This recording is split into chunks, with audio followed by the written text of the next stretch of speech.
Hello, everybody. It's Mikey. Just a quick note before the podcast begins. During this podcast recording, my microphone was not having a good time. So we've had to do some heavy recovery on my audio. So thankfully, we have been able to fix it. But in the process of making it sound palatable to your ears, we've lost my lovely laughter from the audio. We'll get more into detail about exactly what happened there because it's quite hilarious. But anyway, let's start the podcast. It's a special one. Enjoy.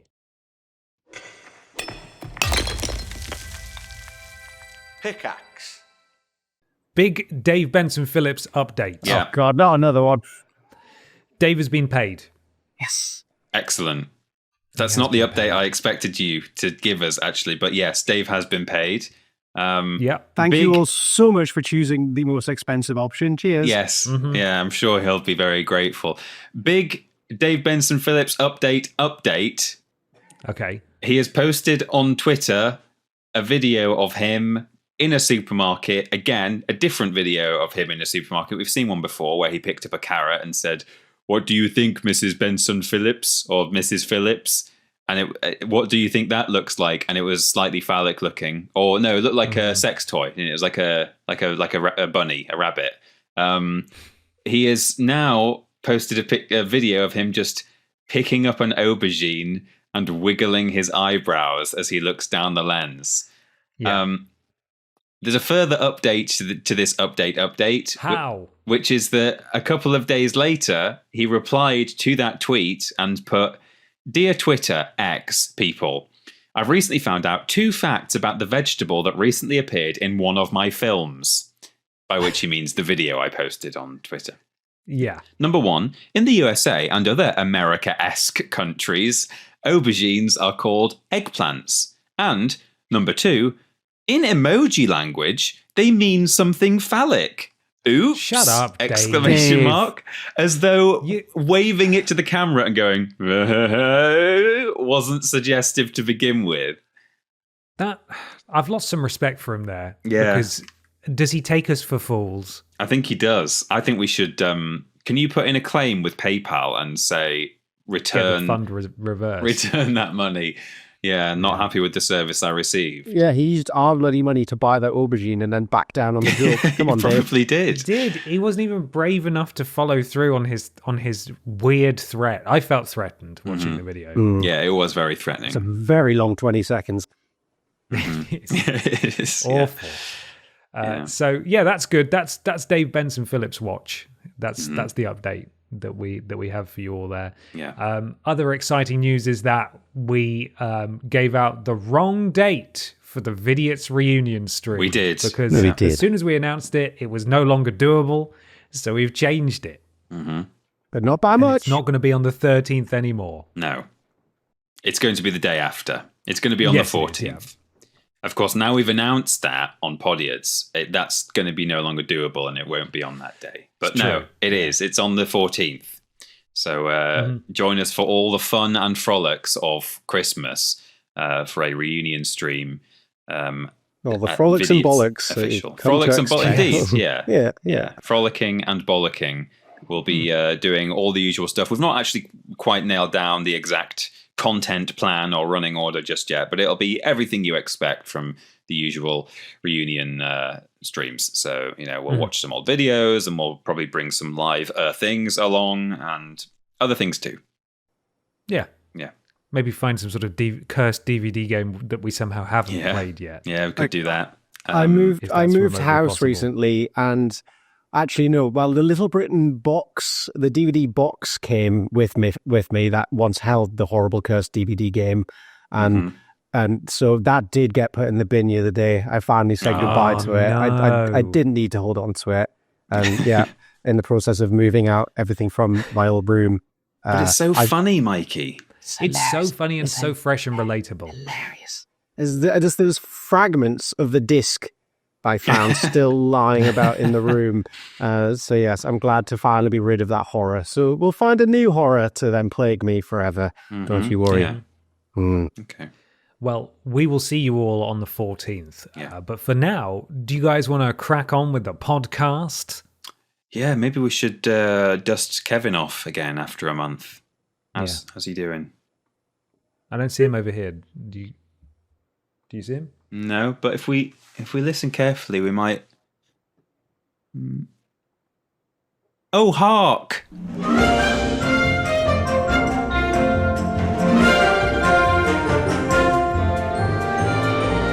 Hello, everybody, and welcome to Podiots, the official Vidiots podcast. It's a conversational podcast where we take some questions from you at home and obey the law of the 3 Rs, where everybody brings a thing along to talk about. I'm Ben. I'm Peter. And I really need to burp. Oh my god! And I'm Go on. Michael. No, I can't. If people hear Why? it, People. Oh, it's a bit much for me. I'm sorry. I'm Just sorry. do it in such a way that made it sound like you're dying. I was in a good one because it started bubbling up as we're doing a thing along to talk about Thing along. Oh dear. Fuck's Anyway, sake. hello. We're back in the room. What's up? Good. Hey, how you guys doing? All right. Would you? I don't know if everyone at home would like a Vidiots weather update, but it's cold now. It's so cold. I'm wearing an hoodie. Oh, are you? Whoa. Lovely. Yeah. Lucky I'm boy. warm. Toasty warm. It's nice. How is it down in Bristol, Mikey? Bloody freezing. Yeah, we had like our first actual bit of frost and snow. We had snow. Whoa! Yeah, we we had never get dusting. snow. Yeah. I like had- dusting. Well, yeah, we had That's amazing. the sad snow where it falls and then turns to slush and then that's it. But it was nice to see it at least while it was falling from the ground. Falling from the ground. Yes, that's where snow They do comes from. different in Bristol, don't they? It's very, very strange down there. When I was at work today, my computer told me that, I think it was exaggerating a bit, but it said it was -2. I think it was more like -1, but it said feels like -6, which I think is actually correct. Fraser from Cultaholic posted on Blue Sky, if you will, if you please, saying, I've been to Iceland, the country, not the shop, and it was -15 there. Why does it feel colder than that in Newcastle right now? I think he's right. He's not wrong. Yeah. Yeah. They're lying to us. Big Yeah. temperature. Mm-hmm. Little Try to temperature, hoodwink us. really. Sub-temperature. Yeah. Very true. Very true. Mm. Speaking of Blue Sky, we are actually on there now. Yeah. Vidiots official. You can find us there. I'm sure we'll be cross-posting a lot of the stuff we usually put on Ben, Twitter. it's vidiotsofficial.bsky.social, right? Catchy. Yeah, it's so catchy. Yeah. Really, I love that that's how all the handles work. So if Technically, you search Vidiots official, you'll not find us. you will find us. But technically, what you can do is use your website to set it up, which would be good if that matched all of our other social media handles. But no one wants to say, oh, we're Vidiots official some places, we're Vidiots.official elsewhere, and on Blue Sky we are Podiots.com or, Vidiots. Yeah. We'd be vidiotsofficial.vidiotsofficial, wouldn't we? Yeah, I don't know That'd how. be great. It's strange, but You yeah. can find us on there. you We're on can, there now. Yeah. Which is good news. Other big developments. Peter and I did something very exciting this month. We will tell you all about it momentarily. For the time being, though, Mikey, I'd like to know, is there anything that you've been up to this month? What's been going on?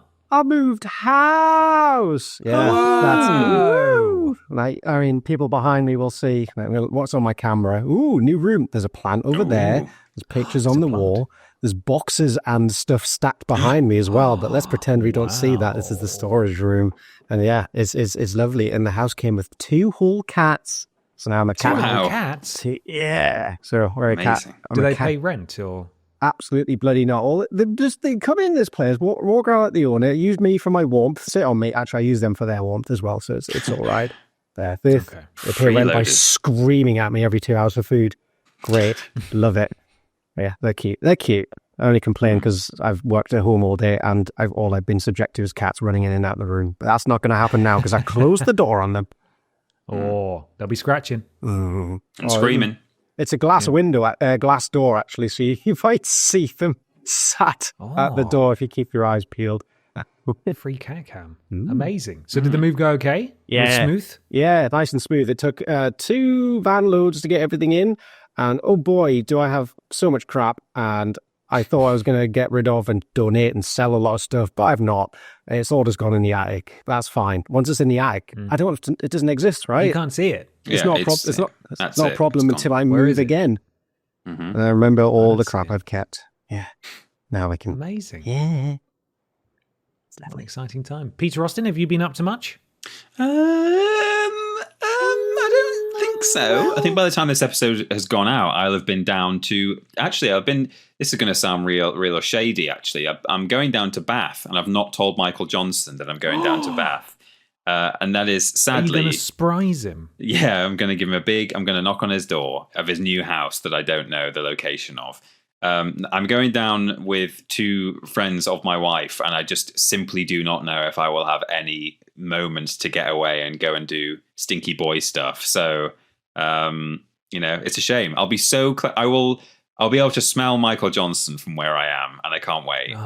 I'll be extra stinky that day just for you, Peter, so you'll know I'll be there with you all day. For the record, when I say stinky boy stuff, that was including me too, not just you, Mikey. That would be a bit rude. But I acknowledge I'm a stink boy, but yes, we're all stinky boys. We are, yeah. All boys are stinky. So I will wave at you when I see you, Mikey, but I'm not allowed to talk to you or play with you, I don't think, which is a shame. That is a shame. Mikey, you know what you have to do? You have to find Peter and involve yourself in his day. Hey, I won't stop you. Hey, funny seeing you here, Peter. Oh, you might miss a dad. Thanks. Yeah. All right, cool. See you then, What are Peter. we eating? Where are we going? Yeah. You never know. I might get an opportunity. I would love to if I can, but I'll let you know. I'll keep you posted, Mikey. And I'll keep you, Podiots listeners, posted as to whether I got to hang out with Michael Johnson or not. But you'll have to wait till next episode to discover that. You will. What about you, Ben? Anything exciting happening to you? Yes. I went to Whitby, which is a lovely seaside town, very picturesque. And some of you literature nerds may know it from the novel Dracula, because that is where he visits England on the northeast coast, and he goes up to the cliffs and he pines and stares out over them up near the abbey / church. So I went up there, had a look around, wanted to go to the ruins of the abbey, but I think it was closed that day, but it didn't really communicate that very well. So we went all the way around, and then we found a brewery, and we ended up there instead. It was a total accident, but if you find a brewery instead of a stupid, stinky old abbey, then that's where you want to go. Sure, yeah. Did you see a hand in a box in the museum?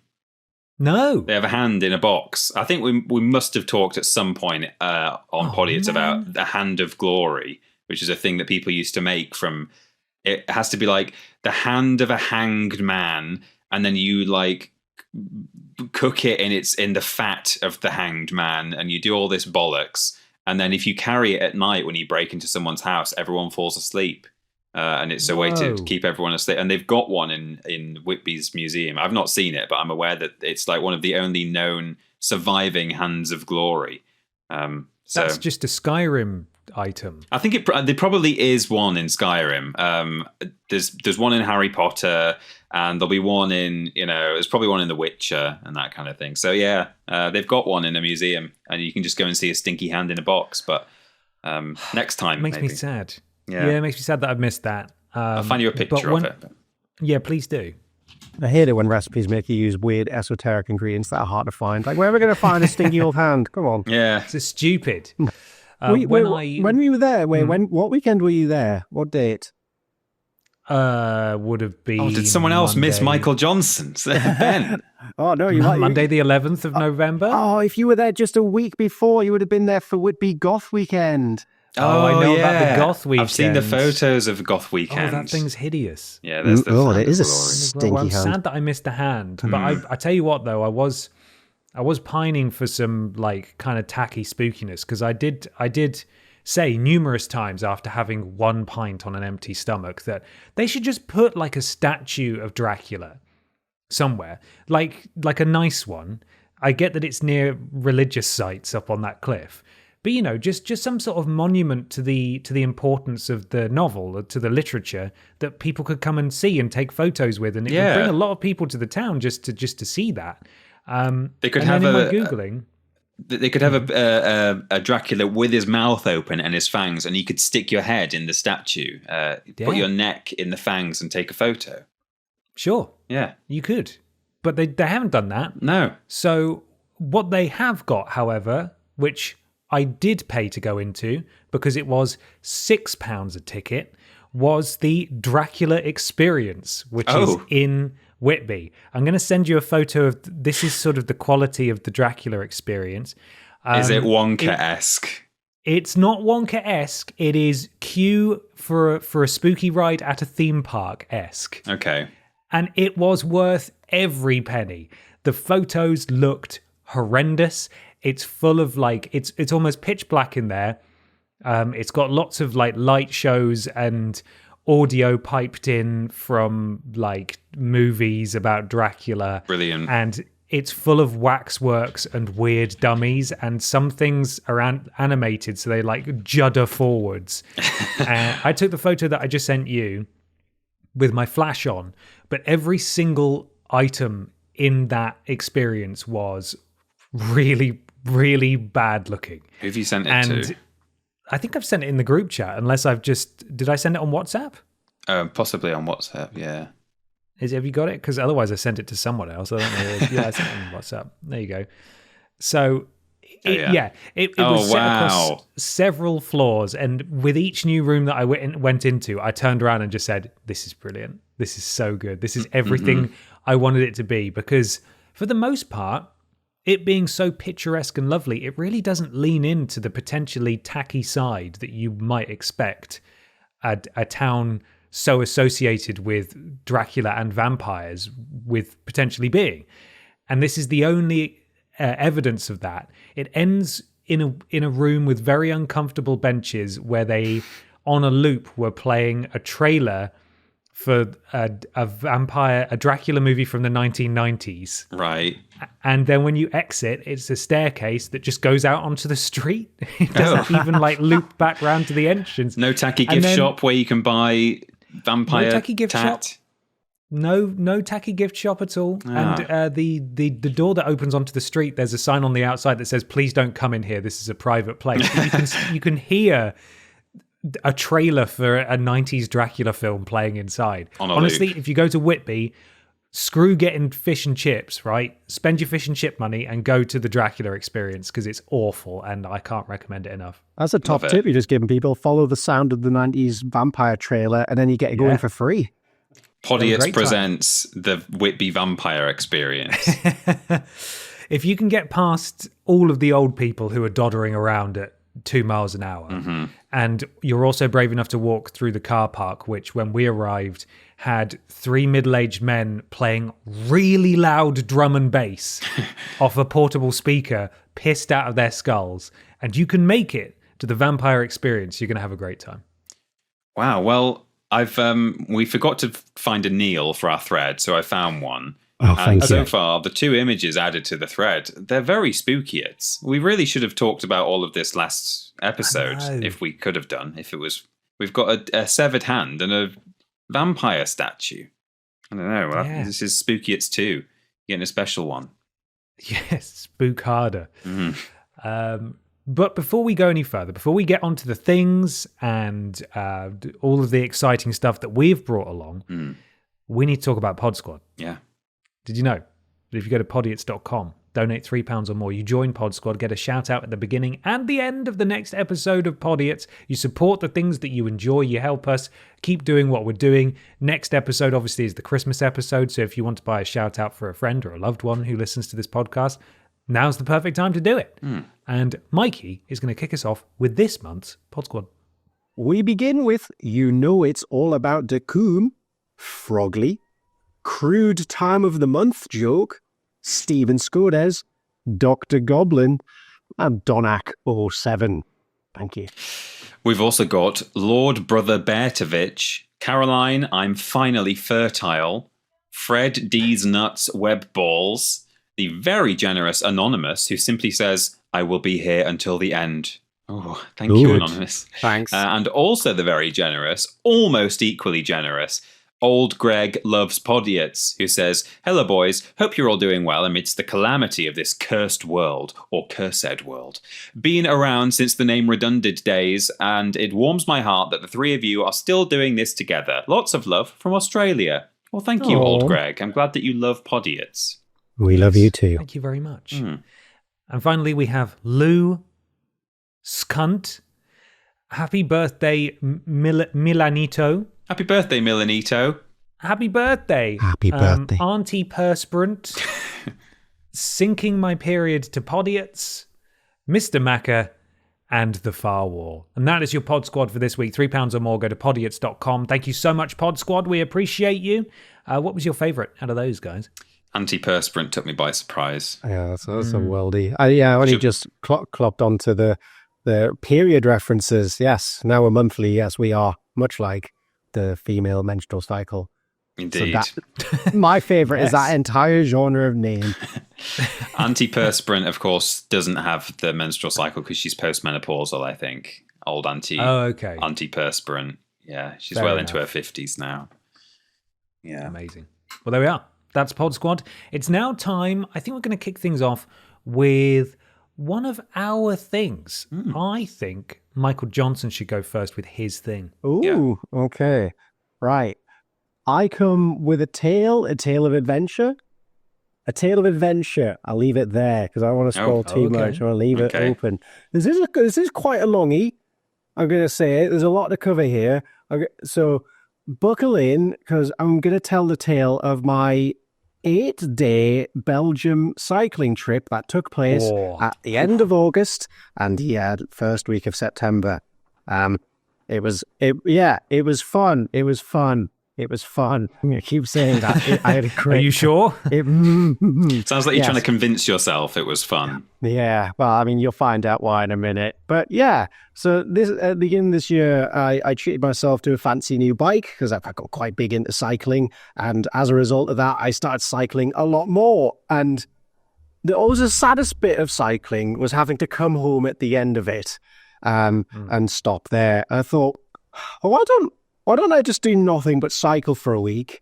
And thus began like months and months of preparation, training, all this stuff to basically become self-sufficient and learn to survive with nothing but me, a bike, and everything I need to live strapped to said bike. That involves, tent, sleeping bag, clothes, food, everything. So yeah, it was a long process. It was a lot of fun. I did get a bit obsessed with it. I think my girlfriend got a bit upset that I talked more about that trip than anything else for that period of time.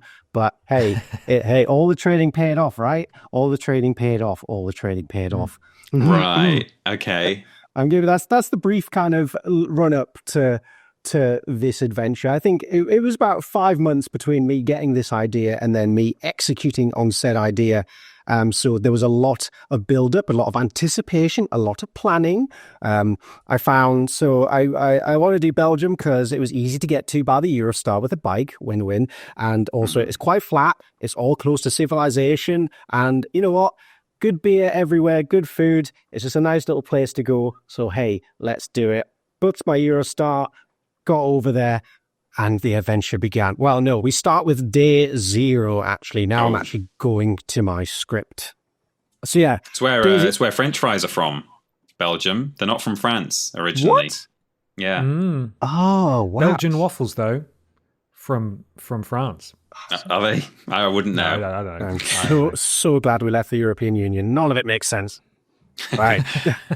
Day 0. So this was just a travel day. This was me getting all the way from Bristol to London, cycling through central London, which was quite a fun experience. I'd never cycled through central London traffic before. Pain in the arse. It was just stoplight, dickhead taxi driver, stoplight, dickhead taxi driver.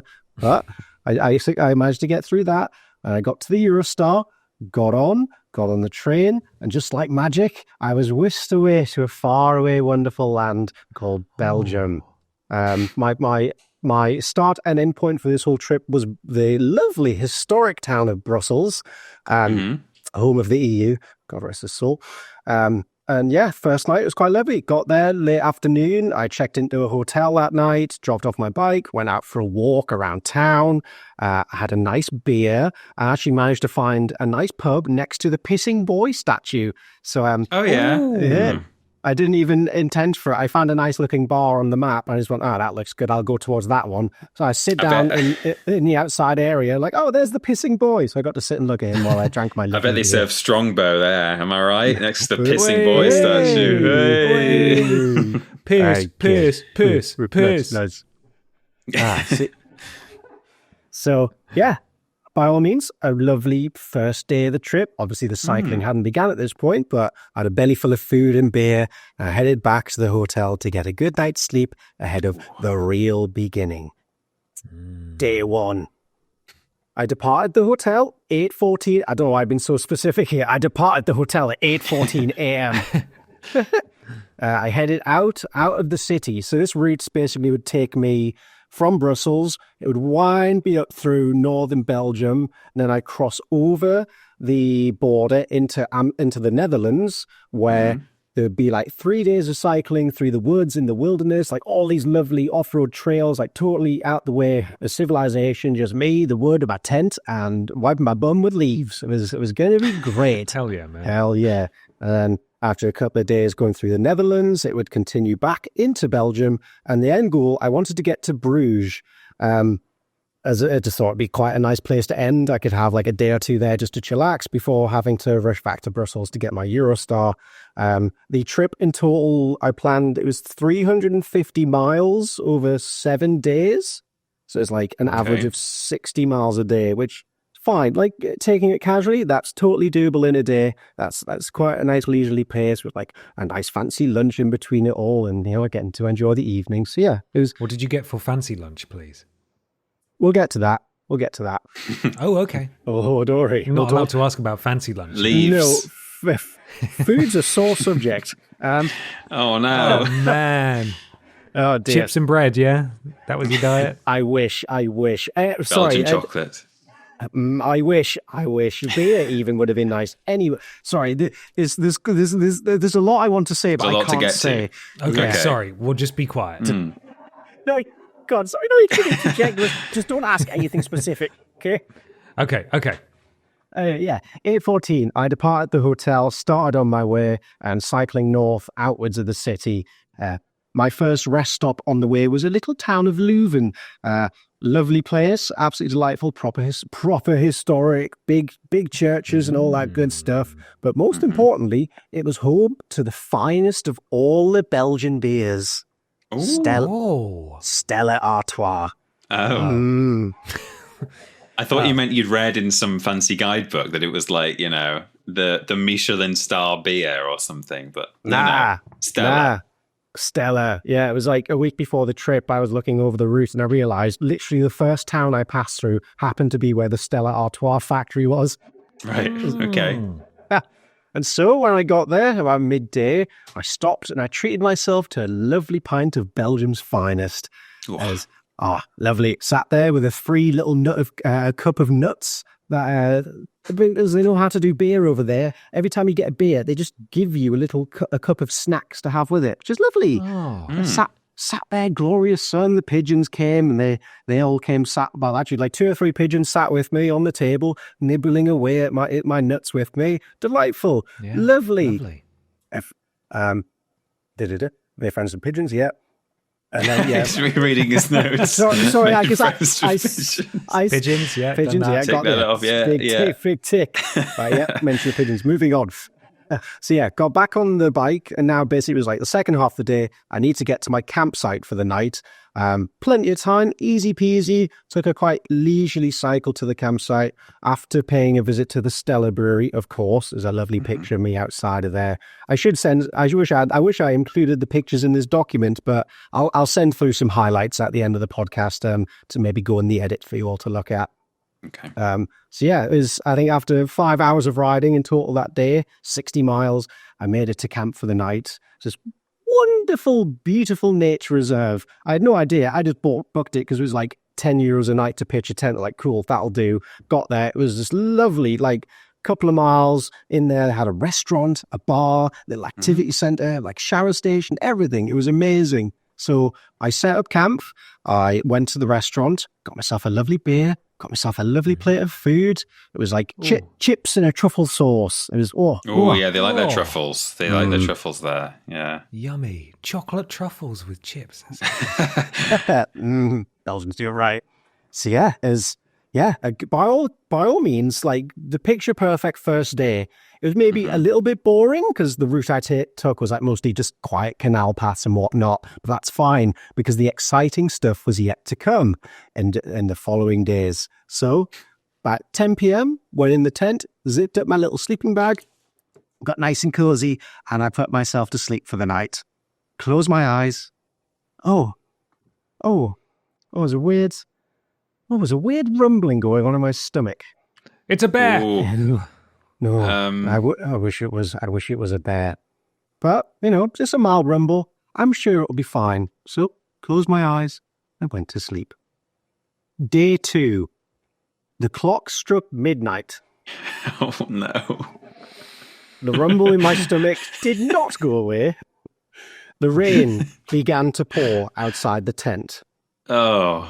The horrible, deep, rumbling feeling deep inside of me grew bigger and bigger and bigger, tossing, turning, sweating profusely. Oh, This is literally 20 past midnight, I'd say, this all began. And it just kept getting worse and worse. And then I realized, oh no, I'm going to be sick. Oh, yeah. You get that horrible, like the saliva just starts just seeping out of your mouth. It's like, and it's just like, this is going to happen and it's going to happen now. So feverishly ripped open the tent, stuck my head out the tent and just proceeded to vomit profusely onto the ground in front of my tent. That's fine. One little sick. That's fine. It's just a little sick. It's just a little sick. It's just a little sick. I can recover from that. After I emptied myself, I was feeling quite good, actually. So I stuck my head back in the tent, went back to sleep. About 40 minutes later, I wake up again. Vomit. Again. And this process repeated basically hourly for the entire night until 6 a.m. Oh, man. So this big trip that I've been planning for months, been very excited about, and the first day ended in a pretty brutal way. At the end of that night, I wasn't feeling very good. At 6 a.m., I was supposed to be leaving that campsite that night. I'd only paid for one night, but at 6 a.m., there was just no chance of me getting up, packing everything up, and continuing cycling. So I just laid there and I went to sleep. Day 3, I wake up. I slept for a whole 24 hours. Wow. So What? I basically just passed out completely. Like, I was incapable of doing anything else. I just needed to rest. That's fine. Whatever. I've lost a day of the trip. You know what? Oh. Things happen. It's fine. It's fine. Like, it's still Did you time. have food or what? Sorry to ask questions. Sorry. Oh, no. Yeah, no. Did you have anything? You must Yeah. have woken up feeling horrible, dehydrated. I had food. I had, admittedly, what I had on me was mostly kind of like snacks and kind of like condensed calories, dates and like cereal bars and stuff that I could just nibble on throughout the day to kind of top me up and keep me going. But the plan was in between all that, I would get a big breakfast or a big lunch or something that properly sustain me. I did take a little camping stove and stuff with me. Fortunately, never used it because I was never particularly well enough to go to a shop or cook myself entire trip. But so yes, day 3. The second day's a write-off. That's fine. I'm still feeling a little bit woozy, but I'm doing good enough to carry on, at least I think. So the day began with a McDonald's. Okay. I wanted something neutral, something just bland and that I know and is familiar and that I know won't upset my stomach. Bit of salt, some carbs. Yeah, just 2 large fries, veggie burger, and a Diet Coke. You know what? Sorted me right out. Classic Belgian cuisine. I've been doing good so far. I've had a Stella and a McDonald's. So. Well, French fries, that's Belgian. Ah, dear. Where am I? So yeah. Compose myself. I've had on the condition. Yeah, done that. Yeah. So yeah, after the meal, it was all right, I'm feeling better now. I'm feeling a little bit more human. So I carried on. This part of the route was nice, all through scenic woodland, all this stuff, little windy paths and little trails, all these lovely things. And it was all right, cool. That was a blip. We can carry on. I can carry on and enjoy the rest of the trip. I got to the end of the route that day to my next campsite. Lovely, big campsite. I was surprised by the campsite. It was basically like a massive fuck-off Center Parcs where it took like 15 minutes of walking to get from either side of it. But that meant there was a lovely restaurant there. And so I like 10 p.m. at night, I stumbled over to the restaurant. I ordered like just the biggest bowl of pasta I could possibly find on the menu and some bread. I just wolfed it all down. I was feeling quite content, full, replenished, and ready to tackle another day. And then, so I go to bed feeling okay. Stomach feeling a little bit weird again, but that's probably just the mammoth amount of carbs I just shoved in my body. I'm sure it'll be fine. Day 4. Vomit again. No, not again. God damn it.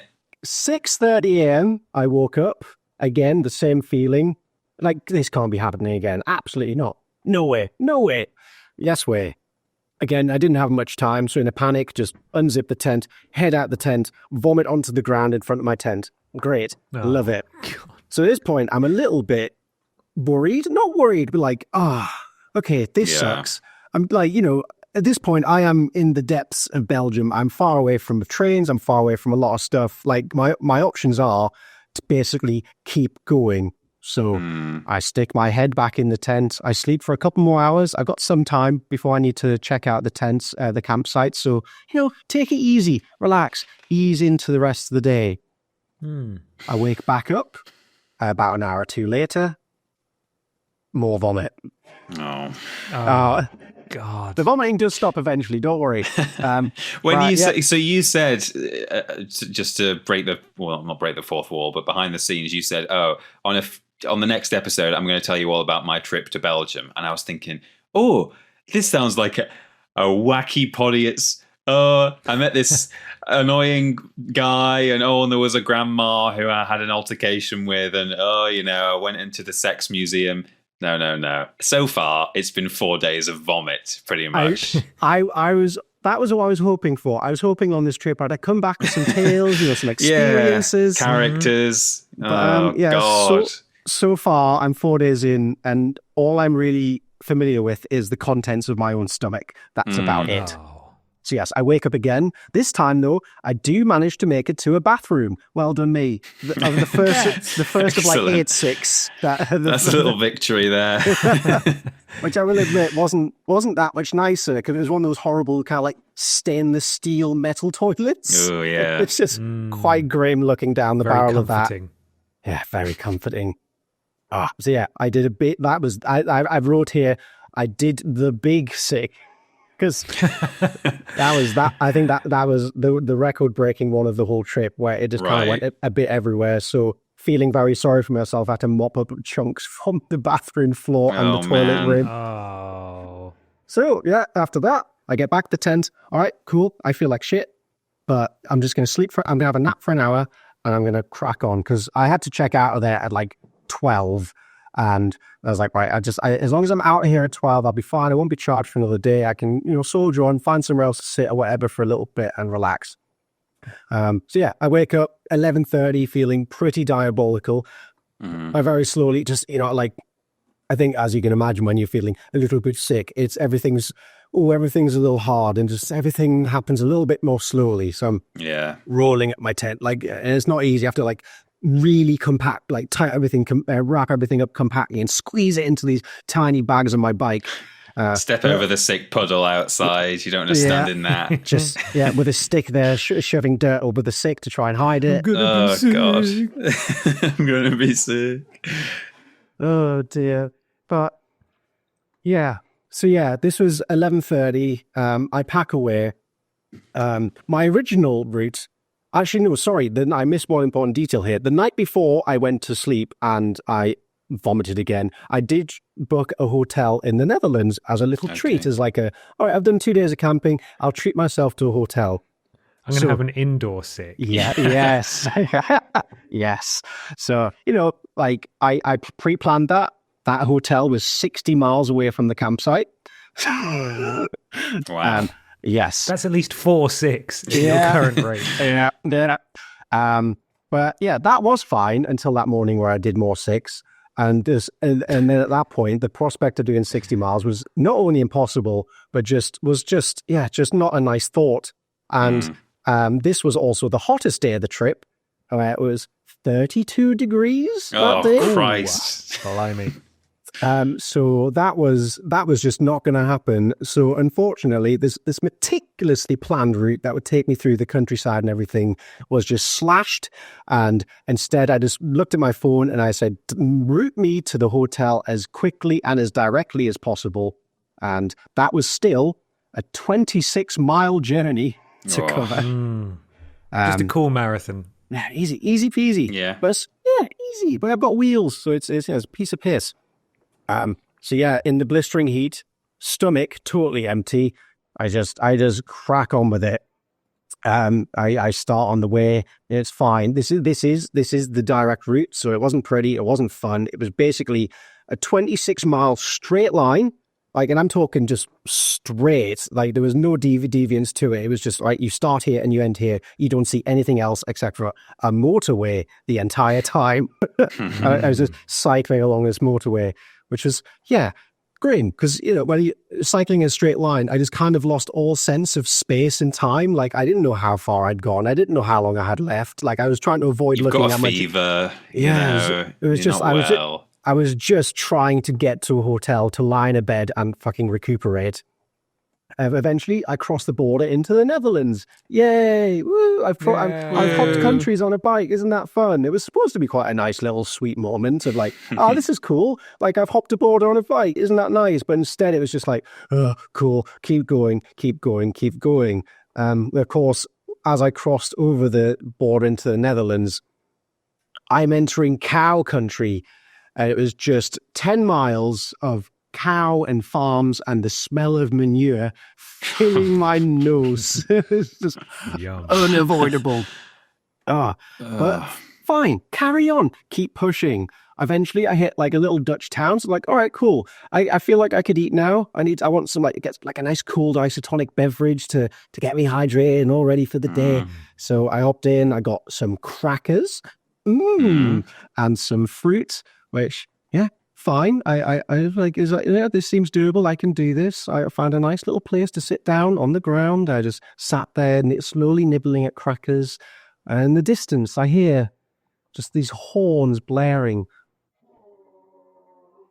I was like, whoa, that's weird. What's going on? It's the sick alarm. It's going, Brett. And so the noises continued, started growing in volume and in just the number of them. And of course, where I'm sitting just happens to be where a convoy of, I'm talking hundreds upon hundreds of trucks were taking part in a protest, I assume. And every truck that went past, just like all were just laying on their horns the entire time. I just sat there desperately trying to get something in me with just this cacophony of noise in my ears. I was like, oh my God, what is going on? Is the universe playing a cruel joke on me? I look up and I notice the shop I'm sitting under, it's called Honk. Oh God. Oh God, what is going on? I can't escape it.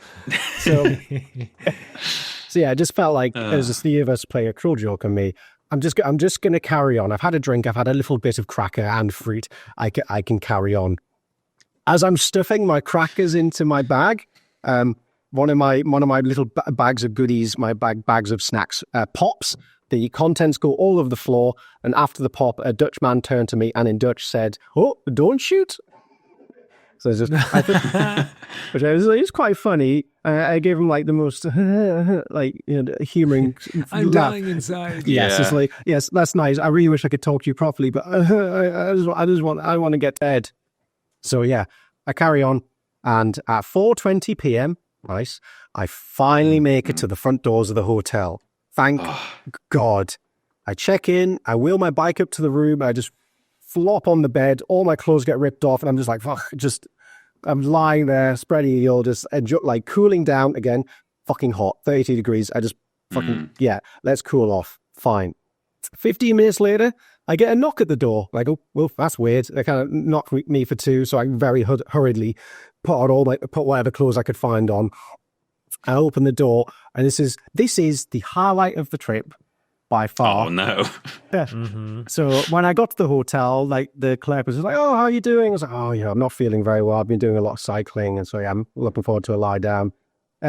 Very kindly, I opened the door, and there he is, stood there with a plate of fruit, lovingly arranged into a smiley face, which I thought was brilliant. A banana and like an apple and a peach, and like this huge jug of icy cold water. And I'm just there like, oh my God. I just like, thank you. My hero. Oh, it really was a highlight. I thought you might be being sarcastic. Oh no, don't you worry. You open the door and there's just a truck there that blares its horn in your face or something. No, that was actually lovely. That was a real shining light in the darkness. Like, all right, cool. This is nice. A little bit of humanity. Good. So yeah. So then, yeah, I spent the evening like just wandering around the Dutch town. It was quite nice. I was a bit very delicate still. My tummy was still, this whole time, I'm just not feeling right. But, you know, I'm not just going to lie down. I want to have at least a little walk. Went to a park, sat, watched the sunset, and then went back to the room, stuck on BBC Two and watched like Planet Earth or something. And yeah, good. Right. Resting, recuperating, feeling good. Day 5. Wake up after the night in the hotel. Sick. Thankfully, day 5, no sick at all. Whoa. This is it. We're back in business. So yeah. I thought the fruit face might have cost you, but no. No. So yeah, apple a day does indeed keep the doctor away. I was feeling so much better. So yeah, like at this point I was so off schedule that there was no chance of me making it to Bruges like I had originally intended. But you know what? That's fine. I kind of like in the back of my head always knew that if anything goes wrong, like I don't have to complete the whole thing. I can just do whatever's manageable and enjoy whatever it is. So that day, another lovely day of cycling. I carry on like 40 miles to the campsite for that night. I set up there. Lovely, great. All right, we're back in business. You know, we're ready to get this trip back on the road. Day 6. Once again, I wake up feeling a little bit peculiar, let's say. No. Oh, no. I'm just, what's going on? I'm quite exhausted at this point. But, you know, yeah, I think 6 a.m., wake up, not feeling very well. I'm very happy to report I didn't vomit. Okay. I shit my pants. Oh, no. Oh my God. Oh, for God's sake. After you've just left the convenient facilities of a hotel where Just if you're go going to shit your home. pants, Just- that's where just you want to do it. Just give up, man. Eurostars, like, I literally, I have to, like, I can't do anything for, like, this whole week. Fly. You're going to Just get on the out. Eurostar with shitty pants. You're cursed. You can't be on that continent anymore. It doesn't want you. Oh, for God's sake. Like, you know, like, there's like this whole time I've been texting my girlfriend, like, oh, but you know what, like six fine. Like, you know, it could be worse. At least I don't have diarrhea. And lo and behold, this is the day I wake up. She wakes up to a message that just says, shid pant. Shid pant. I shidded. Oh, God. So yeah, I like, by the way, I should say, I shat my pants in the tent.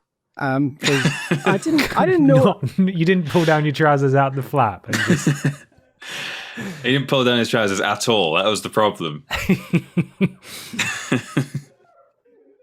Oh, dear, sorry, that image is that's a beautiful image. But yeah, like, you know, I honestly, the last thing I expected was to do a shit in my pants, but that's fine. At this point, I'm kind of seeing humor in the situation because this is just so comically, insanely bad that, like, what else can I do? Like, I'm still alive. I don't really feel it, but I'm alive, so whatever. So I cart myself to the showers, clean everything off, and also, you know, land there in the showers with my fucking shitty underpants at the bottom of the shower, stomping them with my feet to try and clean them because I didn't want to touch it with my hands. Oh, God. I should also mention at this point, I only brought 2 pairs of underpants for this entire trip. So, for 6 days while you're cycling? Well, because God. Because everything has to fit on the bike. Well, you have to pack it light. So like, at the end of every day, You know how Yeah. Mikey, you know how people say when you go on holiday, you've got to pack like you're going to shit yourself You have to prepare every single day. to shit your pants. I mean, with all due respect, Mikey, you are more likely to do that than anyone else, and it actually happened. It's the only time anyone's packed for a holiday as though they're not going to shit their pants, and then he's going to shit his pants. So in fact, by shitting one pair of pants, I had shat half of my total supply of underpants for the holiday. You message your girlfriend, I've shat half of my pants. Shit 5 pounds. God. How did you do? How is such a thing possible? God. So yeah, like binning them wasn't an option, so I had to clean them. Fine, okay, I'm clean, I'm healthy, I'm free. I go back to the tent. Healthy? Oh, you know, I'm not shitting Relatively. anymore. Yes. So yeah, it's like, again, this is another day that begins with me having to go back to the tent and sleep for a couple more hours and then try and compose myself. I sleep for 2 hours. I wake up again. I shit pant again. No. Not pant. Mikey. Not pant. Not, thankfully this time I don't shit pant. I shit toilet, but on, like, Okay. I get the Oh my God. I get the rumble, and so I hurriedly run to the toilet block, which is like a 3-minute walk from my tent. I get to the toilet block, realize I forgot my access card to get into the toilet block, so I have to run back to the tent, hurriedly try and find my key card. Turns out I'd lost it. I couldn't find it in the tent, so I run back to the toilet block, and I wait there outside, feverishly kind of wiggling until I just like another person just so happens to go in the toilet block, and I run in behind them so I can do it. Oh my God. So, I have a brief question. Yes. Over the course of the rest of this story, do you determine what potentially was the cause of Yeah, I'm this? curious about this. Do you think it was food poisoning or Or was it just a something in your bug, or- water bottle? I genuinely I'm still none the wiser. I don't think it's anything to do with what I ate, honestly. It's a long time, I think, to have food poisoning. I think someone said to me, like, it sounds like E. coli or something, like some kind of, stomach bug, like a so Yeah. consistently at night as well. Like it could. Yeah. The fact that it happened in the hotel, no, it didn't happen in the hotel at all, did it? No, thankfully. So could no. it have had something to do with your sleeping bag or your tent? Maybe had some bacteria in it. Oh god, I haven't even thought about that. Well, this is the thing. I used all this. I did use all this equipment like a month before on like a test trip to around Wiltshire and Salisbury and stuff, and it worked. Like everything was fine then. Like everything went off without a hitch. And obviously for the main event, it all goes to shit, literally. So yeah, like at this point, I've shat my pant twice. This is it. This is a trip killer. Like. Vomit, I can deal with. Vomit is fine because if I need to be sick, I just pull over, bleh, whatever. Shitting, like riding a bike for hours a day with the knowledge in the back of my head that any bump could cause me to just unleash hell is just not worth contending with. Yeah. So at that point, I just call it quits. I'm like, okay, this is clearly call it squits. Yeah, call it squits. Indeed, call it shits. So yeah, like at this point, I'm just like, okay. It's 6 days now. I am 2/3 of the way into the trip. I've pooped and vomited on all of those days, actually, except for one. But so it's time to just all right, just get to civilization, get a hotel for a couple of days, and just ride it out. So I cycle to the nearest town. I get the train to Ghent, which is like a 3-hour fucking horror show journey with changes. It was just a nightmare to get there, but I finally get there. I get to Ghent. And this, I also over this entire trip, like I am really struggling to eat. Like I am eating enough to keep going, like crackers and whatever. But like I just physically, the thought of food was just not working, not going to happen. So like I'm eating the bare minimum, but that's fine, crack on, which maybe didn't help, but I couldn't do anything else. But anyway, yeah, getting to Ghent, I find myself in Ibis Hotel, book it for the night. I think, you know what, this is fine. I've got 2 more days here to enjoy the holiday. I'm sure after a night of sleep, I'll be fine. Like I'll be able to at least walk around and enjoy things. I will say the poop vomit is now over. That was the last day of pooping and vomiting. Very pleased for you. Thank you. I was pleased as well. But, rather than getting to walk around lovely Ghent for a couple of days, get to see the sights, eat some nice food, I was just basically taught like just the worst stomach cramps imaginable, just uncomfortable, couldn't move. Like walking was impossible. I was just like slow, lethargic, just feeling fucking horrible. So it was basically 2 days in a hotel. I did at one point treat myself to a McDonald's again. In the centre of Ghent. It was actually quite nice. At sunset, I had a big cathedral next to me, and I was sat there eating my beige food, feeling okay. And then, I make it to the hotel, and then on the last day, I check out. And it was like this grey day. The temperature dropped. It was just the most, heartbreaking experience to like, well, that's the trip you spent quite a lot of money on and quite a lot of your time planning over. And what have you got to show for it? Some shitty pants. Oh, you'll have to try it again, Mikey. At some God. point. Yeah, You've been really will. unlucky there. That's so shitty, as you say. How much weight did you lose on the trip? I really wish. Well, I probably would have weighed myself when I got back home, if not for the fact. So I got back home to Bristol at like 11 p.m. Thursday night. The next day, I was off to a wedding for that weekend, a camping wedding. So I went straight from tents to back to tents, but thankfully, literally, by the day the wedding began, I was totally fine. Yeah, but just by association, you just threw up anyway. Just for old time's sake. Yeah. So, thankfully, I did get to enjoy the wedding. I had some lovely booze and did some dancing and whatnot. But good. So I'm really pleased I healed at least. Yeah, it's a miracle I survived, I think, because it really wasn't. I'm saying all this. I do want to say it was actually a really fucking fun experience because it was like fucking Bear Grylls shit. I'm out in the woods surviving. Like, I'm at World's End here. So it was. How'd you get on with the language barrier? Fine. Thankfully, everyone was happy to entertain the stupid English tourists. So everyone spoke English. Not that I really talked that many people because I wasn't in any mood to communicate. It is proper Bear Grylls stuff because that is the origin of our pronunciation of Dar. That was Bear Grylls saying, "If I drink this water, it will give me vomiting a Dar." So that was my trip. It was fun. It was interesting. I did get to see some nice things. I've given you the highlights. Honestly, there wasn't that much outside of what I've said here. I saw some nice places, but not nearly as much as I would have liked to. It was mostly being a big sick boy. But yes, I will be trying it again. I'm gonna ride out the winter. I'm just not gonna think about it again. But come spring, I'm gonna set my sights maybe on Wales or something. Give that a try, and hopefully this time I can keep everything inside of me.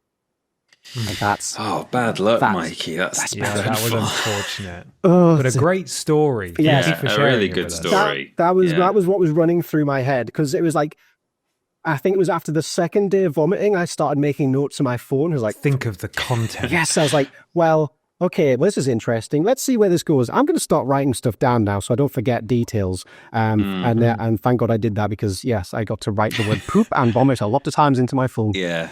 Day 6, shit pants. Yeah. Can you, if you have a photo of you in Belgium doing some cycling or just a good photo for the thread, could you send it to us, Mikey, in Discord or WhatsApp? Yes, I will. Stick it on there. I will have a look. I don't know what I've done with my phone, in all honesty. But I will. It's in Belgium. Yes, I will find something nice and send it over in a minute. But yes, thank you. Amazing. That's Belgium, baby. Wow. Thank you, Mikey. Thanks, Mikey. Okay. It's now time for Peter's listener-submitted thing. Well, briefly there, during Mikey's story, he entered Cow Country. And we're now going back to Cow Country, courtesy of Greg Miller, at GregMill2290 on Twitter, has sent a story from BBC News. Shock, as man told, "There's a cow in your pool." So we've kind of graduated from birds in shops to cattle, livestock. There's been a bovine incursion, is what has happened. There has, here. Yeah. A man who was told a pregnant cow was stuck in his swimming pool said he was over the moon after a successful rescue attempt. The cream of Leicestershire. Very good. The cream of Leicestershire Fire and Rescue Service was sent to a property in Ketton, Rutland on Monday after the cow checked herself in for a spa day, is a quote there. Ian Blackburn said he was on the phone to a friend at the time when a neighbour informed him of an unexpected visitor at his home. The heifer has now been returned home and is said to be fit and well. Mr. Blackburn said, a normal Monday. Sorry, I've just seen the photo. That's a very good picture. I wasn't It's sure what to really good. expect. There are two good photos. Mr. Blackburn said a normal Monday took a drastic turn after the unplanned visit. The doorbell went. I was on the phone at the time to a friend, and Andy the farmer was at the door, he said. As I opened the door, he said, have you looked in your pool recently? And I said, no, why? And he said, well, there's a cow in it. It's not every day that you spend 3 or 4 hours trying to recover a beast from the pool. After firefighters drained the pool and used a harness to lift her out, the cow was checked over by a vet to make sure her and her calf were healthy before she was returned home. Yeah. So there's one photo of the cow in some kind of dirty water. And oh yeah, you've got that. No, there's an even better photo. Hang on. Ben's posted that one. This is the superior picture. Cow on winch. Hey! So for those, I mean, if you're hopefully you're able to watch on YouTube for some of the context here, but we've got a picture of a cow being hoisted in a harness from the pool. I will say, it doesn't look like the pool was in use. That's a very, very dirty pool. And, It is pretty filthy, yeah. Yeah, I mean, the cows cow had an probably made it accident. a bit dirtier, but maybe not. I like the implication that the cow checked itself in for a spa day. That's nice. Yeah, Earned, deserved. indeed. They missed out a few opportunities there. They said the cow was the man was over the moon. You know, just like the cow jumped over the moon or something. Yeah, There's something the there. cream of Something, the cream of thing. the. That's probably. I think that's intentional. The cream of the Surely. fire service. I think. Surely. But that's the story. A cow was in a swimming pool, and now it's been released. Fancy having I'm glad. a swimming pool in Rutland. Can't imagine I hope it's very heated. I can't imagine he gets a lot Maybe of that's use why out the of it. cow went in it. Yeah, yeah, maybe. To be fair, it looks really cold. I wouldn't Yeah, want it to be does. in there. Yeah, grim. I wouldn't want to be in there. Yeah, Lovely. So, thank you, Greg, for that. Please keep us updated on various animals and all of God's creatures in any of God's locations trapped. All of God's locations. I've got my listener submitted news now, directly after yours. Oh. Yeah. Ooh, why Gonna could that be? Shaking things up a little bit. We'll find that in a minute. This is from Old Maid at Old Maid Games, who sent this story. It's from apnews.com. And the headline reads, insurers say bear that damaged luxury cars was actually a person in a costume. Oh. Is it the one from the zoo on the Great Wall of China? That was a man in a The suit. man inside the bear. Yeah. The article reads, California has seen its share of bears breaking into cars, but bears caught on camera entering luxury cars tipped off insurers that something wasn't quite right. In what it has dubbed Operation Bear Claw, the California Insurance Department said 4 Los Angeles residents were arrested Wednesday, accused of defrauding 3 insurance companies out of nearly $142,000 by claiming a bear had caused damage to their vehicles. The group is accused of providing video footage from the San Bernardino Mountains in January of a bear moving inside a Rolls-Royce and 2 Mercedes to the insurance companies as part of their damage claims. Photos provided by the insurance department show what appeared to be scratches on the seats and doors. The company viewing video of the Rolls-Royce suspected it was not a bear inside, but someone in a bear costume. Wow. Detectives found 2 additional claims with 2 different insurance companies for the 4 with the same date of loss and at the same location. Similar video was provided of the, then it says in inverted commas, bear inside the Mercedes vehicles. It was not immediately known if the 4 people arrested had attorneys, which apparently is important. Right. The department had a biologist from the California Department of Fish and Wildlife review the 3 videos who concluded it was clearly a human in a bear suit, Oh my the insurance God. department said. After executing a search warrant, detectives found the bear costume in the suspect's home. The department said, would you like to see the bear costume? There is a photo of the bear costume. Oh, Here I'd it love to comes. see the bear costume. There it is. That's the bear costume. Oh, it's not Please even a very describe good the bear one. costume. Oh, God. I mean, in the middle, there's some kind of connective part. I guess maybe that's not normally visible, but it looks a bit like the bear is wearing a T-shirt.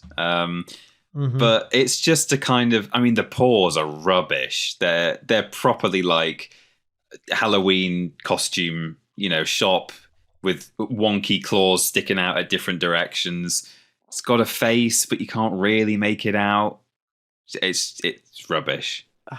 Yeah, I do like at least like the fact they've got like metal bear claws at the bottom there to actually do the damage. But yeah, God, yeah, this is brave to then keep the evidence in your own apartment. Come on, guys, come on, you're better than this. Well, they probably thought they'd try the same scam later. Yeah, just go do it again in a different car.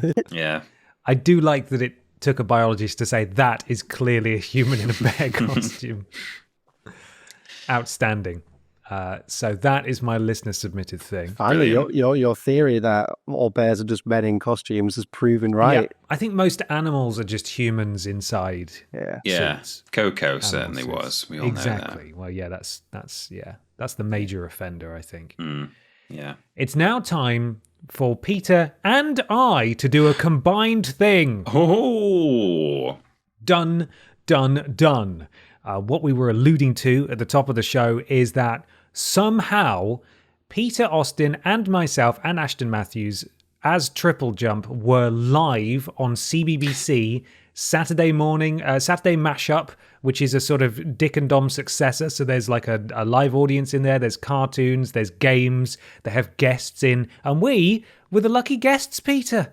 People put us on a live microphone. We were told beforehand. I mean, there's a lot to tell you, so I'm jumping in right halfway through the story here. But we were told before we went on, you will be live. There is no delay. Do not swear. There is no delay. Mm-hmm. I don't think we were that worried about swearing because there was a room full of children for a start, so that partly gets you in the right kind of state of mind. And also, we're mostly quite good at self-censoring when we need to. But we were also told, again, I'm halfway through the story here, and we'll go back to the beginning in a minute, but we were told, also don't blaspheme. So you can't say, oh my God, and you can't say, hell yes, when it's like, are you excited? Or, you can't say, damn. So that is a lot harder, because it's surprising how ingrained the phrase "oh my God" is in certainly in my lexicon, and probably I think a lot of people our sort of generation. That was actually one thing I was thinking when I was watching it. Was like, oh my God, like they can't, like they have just said there, you can't, like you can't say oh my God, like that's it's a weird so extra filter to put in front of you. It's just so natural. So well done, pulled it off, boys. Yeah, we did miraculously do that. So this was a process that was like a couple of months in the making when they originally asked us. Mm-hmm. And to an extent, we had sort of we weren't getting our hopes up because they weren't very communicative because it was so far out. And logically, it's because they had a show to plan each and every week. And they're dealing with the immediate guests each and every week. So things didn't really start to come together until like 2 or 3 weeks out from actually doing it. Mm-hmm. At which point it was like, oh my God, okay, this is going to happen. We're going to be live on CBBC. And I mean, where do we start the story, Peter? Do we just start with like the hotel the night before? Well, there's a couple of things I wanted to talk about on the research call. We... ahead of time, they said, can we get in touch with you? Because obviously there's various things we want to talk about because we have to write the episode. And we need, for a start, we need to ask you some questions about, one of the games, it shows a little profile of you before you start. And it says, name, favorite thing, da-da-da. So they needed to come up with all that information. And then also they wanted answers to questions that we were going to be asked in interview ahead of time, which is fair enough, especially for kids' TV. So there's all sorts of research they have to do.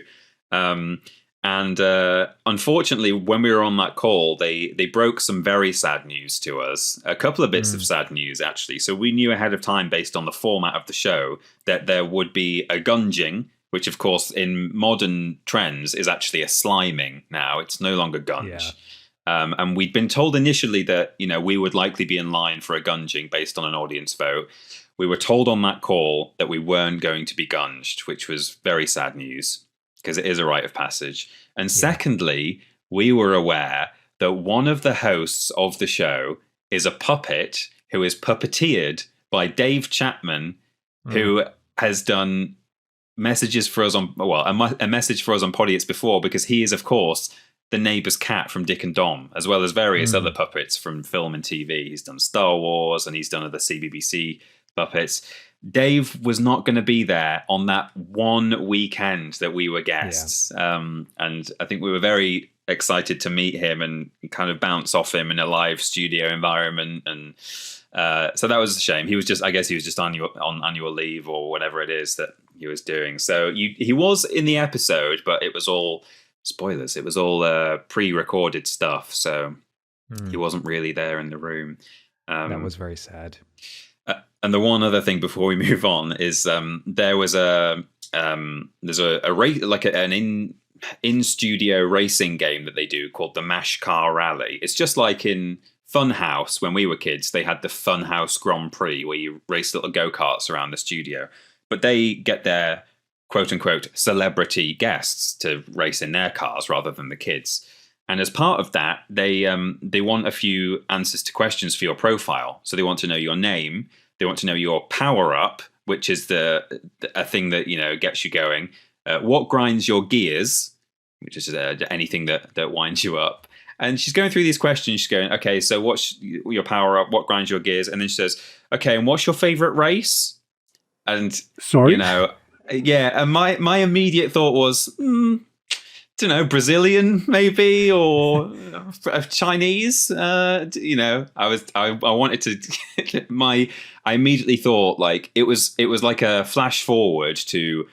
I need to be careful what sense of humor I bring to this kind of, because obviously I knew what she was asking. She wanted you to say egg and spoon race or the race to the passenger seat of the car. But, my head's immediately like, oh, make some joke about Caucasian. And I'm like, this is the kind of thing I need to watch out for when I'm live on CBBC. After Nazis incident pizza.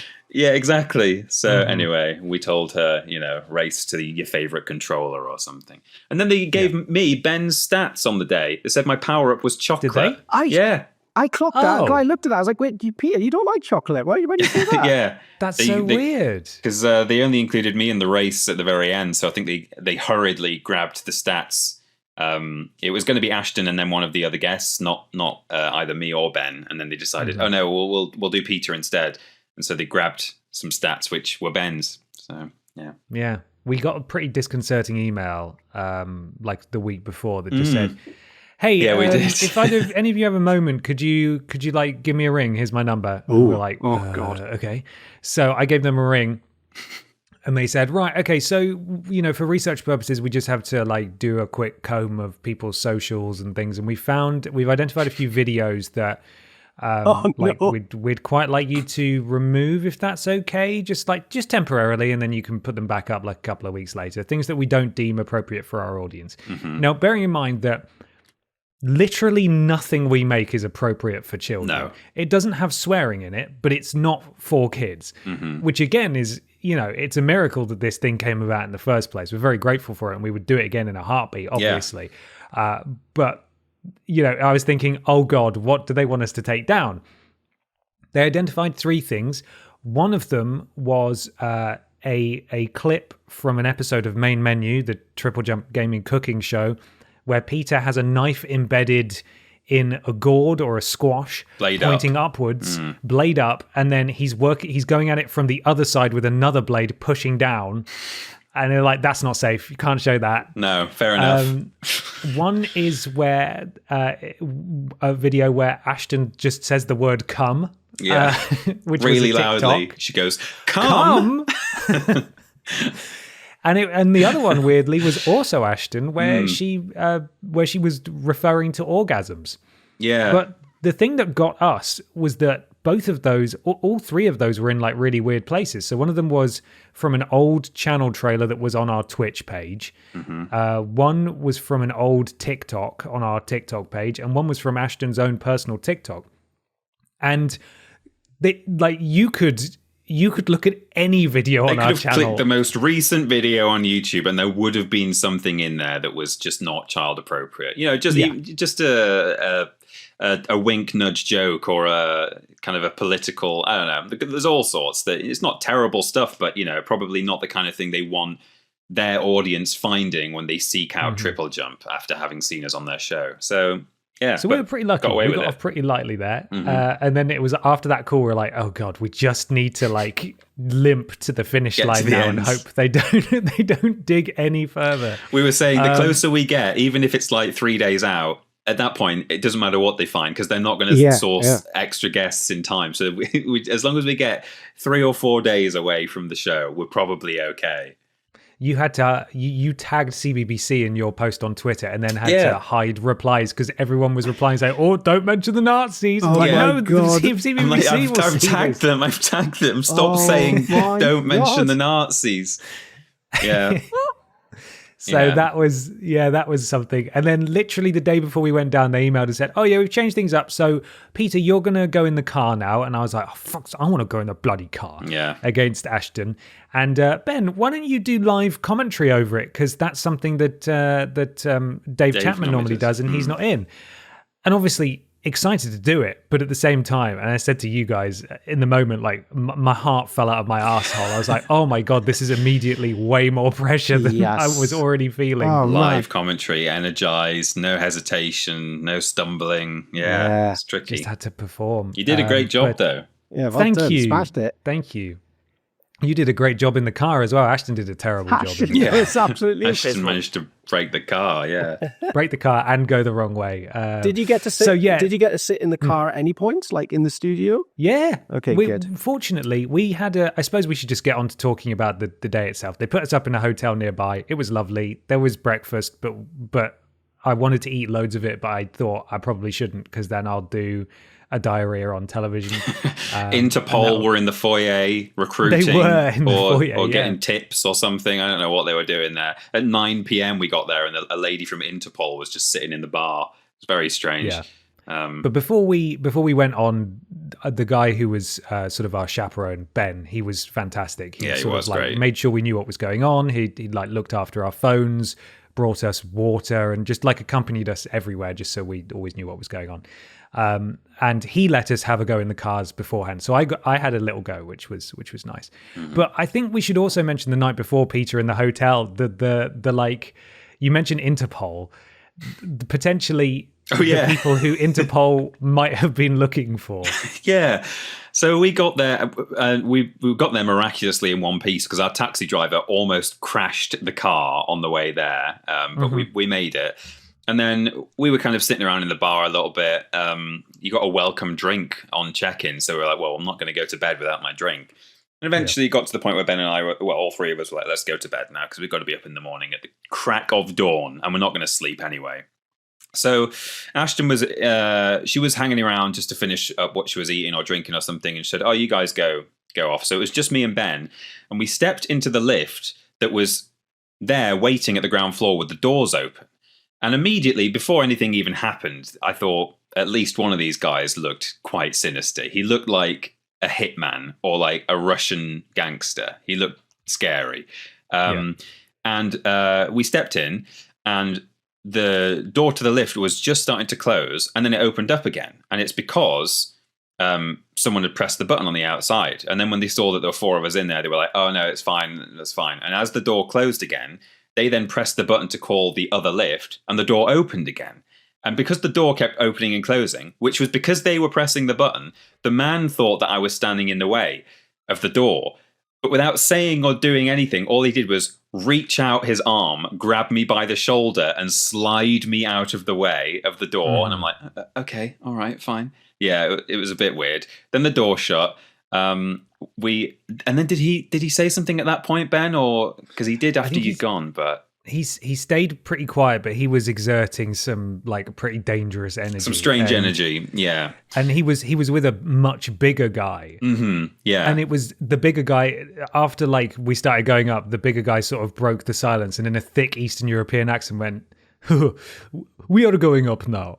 Yeah, as if to sort of be like, you know, it's all fine, we're all okay. And immediately we're both conjuring up images of like, this is a hitman duo. And it's one of those like typical pairings where the big guy is the nice one and the little one is the nasty one. Yeah. So then I get out the lift at my floor. Peter keeps going, and the big guy comes out with the best, just such a good line. Ben steps out of the of the lift. The door closes, and I'm like, "Fucking hell! It's just the three of us now." And he just looks at me and goes, "Friday." And I didn't know whether to smile, laugh, nod, yes, say Friday, tut, look angry. So I just kind of made zero eye contact, and I was fortunately only one floor higher than Ben, and then the doors opened and I retreated to my room. But yeah, he's just trying to break the silence, and he's excited it's Friday. Friday. You might be excited it's Friday. Yeah. Do you think that's the really code, good. The sleeper agent code that wakes up his friend before he... Yeah. He's trying to, if maybe he thought you were another agent, it's like that's the secret code. Yeah, Friday. Friday. Yes. Yeah. So that was great. And also I had a bit of a debacle getting my soup. It turns out they burned it.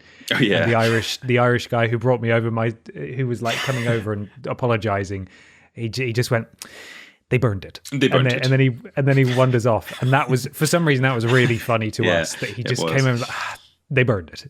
Somehow they burned the soup. So that was good. Anyway, so we got in our taxi in the morning. We got chaperoned over along with Can I ask, how were you feeling the night before? Were you nervous or was it... Very nervous? Yeah. Yeah. Because I feel like I'd be nervous the night before, but then the real panic sets in like the morning, you know? Like when it's I was weirdly calm in the morning. Ooh. I felt like this is happening and you've just got to lean into it. Yeah. So we got picked up along with the cast of Mallory Towers, which is a show on CBBC based on is it like an Enid Blyton book, maybe? Series of books, yeah. And it's doing very well, this series. I think they've done 5 seasons now, so it's clearly popular.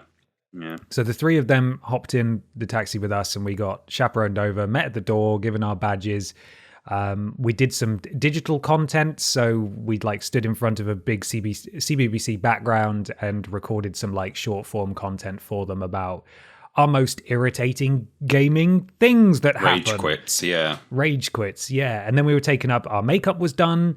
I looked fucking weird because they put loads of foundation on my eyelashes, so I looked like I was ready to be buried. I looked like I was ready for my own funeral. So we... Fortunately, I could just wipe it off.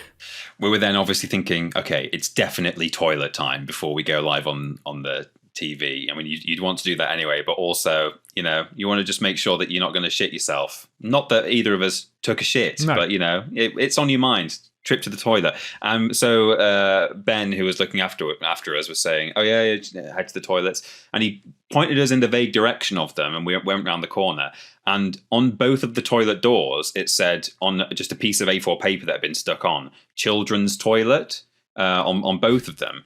And we were like, "Oh, is this for us?" Or, I mean, the child audience hasn't arrived yet, so maybe we're all right. And we sort of like turned and looked and said to Ben, like, are these right? And he said, "Oh yeah, don't worry. You will never be left alone with a child." Which is, he said, you can use those for now. Reassuring, actually. Yeah, he said they're fine for now. They will obviously turn into the child's toilets when the kids arrive, but incidentally, throughout the day, you will never be alone with a child because you're just, you know, purely because of the environment and because there are children and it's a television environment. And, you know, I was terrified to even, you know, stand near a child at any point during the show. And they were at various points standing us near children. And it was, you do just feel like, okay, you know, make sure everyone's okay here. So they showed us around the studio beforehand, and it was impressive. Like the Mash Car Rally set just loops around actual working stations and of various departments and storage space for other shows, including Mrs. Brown's Boys had like a storage locker back there. And that was really cool to see. Huge production, as I suppose you would expect with live TV. Loads of people in dozens like of full people black setup, get up, you know, to stay invisible. Then all the kids were brought in and they were run through what was going on. We were very, very briefly introduced to the hosts, like literally just before they walked out. We then went out there and did a little practice of the intro. And then they were like, okay, right, we're doing it. Here we bloody go. And they several times they told us, like, just embrace the madness. It's chaos, but like it'll go so fast and you'll have a good time. And if at any point you don't have a good time between sections, come and grab someone and we will try and fix that. So that was also reassuring that like if we were genuinely having a horrible time, they would try and help us out.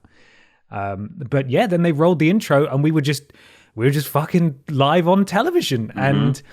And it was happening. They said you and Ashton got in your Mash Car Rally getup because you had to do the race almost immediately after the intro. And they said to me, inside your little school desk you're sat at for the intro is your fake microphone prop.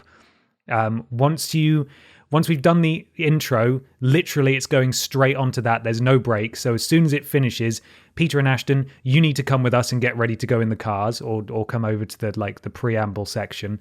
And you need to stand on that spot with your fake microphone and don't move because it's a static camera. And I was like, okay. So as soon as the intro ended, we all basically had to stand up and like sprint to our locations and just wait until things happened. Yeah. I would, because I was watching it, I was like, everything moves at like an absolutely breakneck pace in the show. Like it was genuinely kind of like, oh my god, wow, this keep like it keep like the next thing. I couldn't imagine being on the other side of that where you're being carted about and ferried between stuff, and like it seemed like a lot. We had people who were not quite physically dragging us, but there was always someone, usually Ben, but a couple of other people as well, would just beeline to you as soon as a VT started and say, right, you're coming over here. We want you standing right there and, go in tight because it's going to be a tight shot, or, you can stand far apart or whatever. I think I was saying on my stream the other day, it was the epitome of the phrase organized chaos. Because normally when people say organized chaos, what they actually mean is, oh, my bedroom, it's organized chaos. What they mean is it's really messy, but because I know myself, I can probably find that piece of paper that you're looking for in my bedroom because I understand my own mess. But this was actually, it was chaotic, but it was like military chaos. They knew exactly what was happening all the time. It was amazing. As soon as a cartoon ended, someone shepherded all of the children out to like a little viewing area where they could watch the cartoon while sets were moved around and stuff like that. And after we did the intro, and I'd love to hear about how you found the car in a second, Peter, but after we did the intro and the rally part, we had a fair bit of downtime where it was a cartoon, there was a section we weren't involved in, and we were able to just sort of mill about a bit and catch our breath. And I think once we got that section out of the way, I felt like I started to settle into it a bit, like, okay, cool, didn't swear, managed to get through that bit without shitting pant, so we're all good. Yeah, it was good. The car was good. I mean, it was it went fine. I mean, they're pretty slow. When they said that they wanted me to do the race, and because I knew that Ben was quite keen to do it, and I'd been thinking, I don't know if I want to do the drive. This was before they said it would be me, but ahead of time, I thought, I hope they don't pick me for the driving because it's so slow, the car, and you've just got this camera slowly following you as you go at 2 miles an hour and have to look like you're having the best time. So I was a bit like, I don't know if I'm just going to look like a bit of a prat doing that. But actually, the cars were really fun. And one thing I didn't expect was there weren't, how many kids were there? I think there were about 30 to 40 children. The crowd of kids had two special cheerleaders who you couldn't see because they were behind the camera all the time. But they were like telling them when to cheer, when to stop, when to clap, what to shout. And as I'm going around the track, I can hear 40 children going, Peter, Peter, which was bizarre. I did not expect that at all. And it was like, that's actually really lovely. Have you watched this back since doing it? I have watched it back actually. Yeah, I've seen bits. Yeah, that must be quite a special moment. It's like a proper chorus of kids all screaming your name. It was hilarious. It was amazing. Yeah, it's never going to happen for the rest of my life. I don't think have 40 children chanting my name. Yeah. Managed to get a rules boss and approve it mention on commentary as well. Yeah, that was. We were talking about it as soon as they asked. I was saying to Peter, like, what should I do? I think I can get maybe a rules boss in there. Going to have to consult rules, boss. I was going to say, oh, he's made a right main menu meal of it there, but I thought that's too wordy. Can't I was be like, that. oh, if you just say, oh, it was a big talk from that driver, let's see if they can prove it. And I think that's what you said, didn't you? Did do that, yeah. The other one is, oh, let's see what it means to them. Yeah.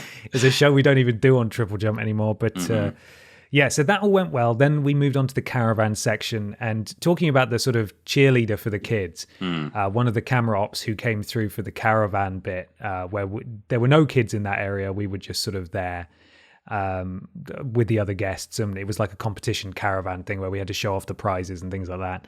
And the prizes that we'd brought along, like a little Billy Ray Walrus T-shirt and a signed photo and a little walrus that your wife had made, Peter, as well. we bought just the standard pink, what's it called? Jelly cat? No, not jelly cat. I don't know what it's called. It's like a Beanie Baby. Standard walrus. And then she'd made a little denim dungaree thing that Dave Chapman's puppet normally wears. Stanley, he's called. He normally wears this little denim overall thing. She'd made a little custom one for the walrus. That was nice. Yeah. So we were in there, and one of the cameramen went, like, when they were doing like a practice run, he went, woo!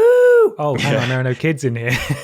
So they were all trained at all times to like just make exciting noises that the kids will hopefully glob onto. I see the video you put there, Mikey, where you can sort of see me in the corner of the screen. Oh, yeah, that's great. This is when the race stopped. I guess you didn't move from your position, and no, I wasn't told to. Yeah, you were just in the background of the shot, and you knew you were in You the clock background. the camera and then do a little turn. It's because I do have a reference monitor in front of me, and they kind of caught us off guard a few times during the show where they were like, it's going to cut to you so you can like wave hello or whatever. And like I waved and it didn't cut to me when it said it would. And then it cut to me and I wasn't ready to wave. So then I quickly waved. And then on that reference monitor, it took me ages to spot the fact that I was in the background of the shot, which is when I turned around and pulled a face. That's brilliant. I like that bit. Yeah.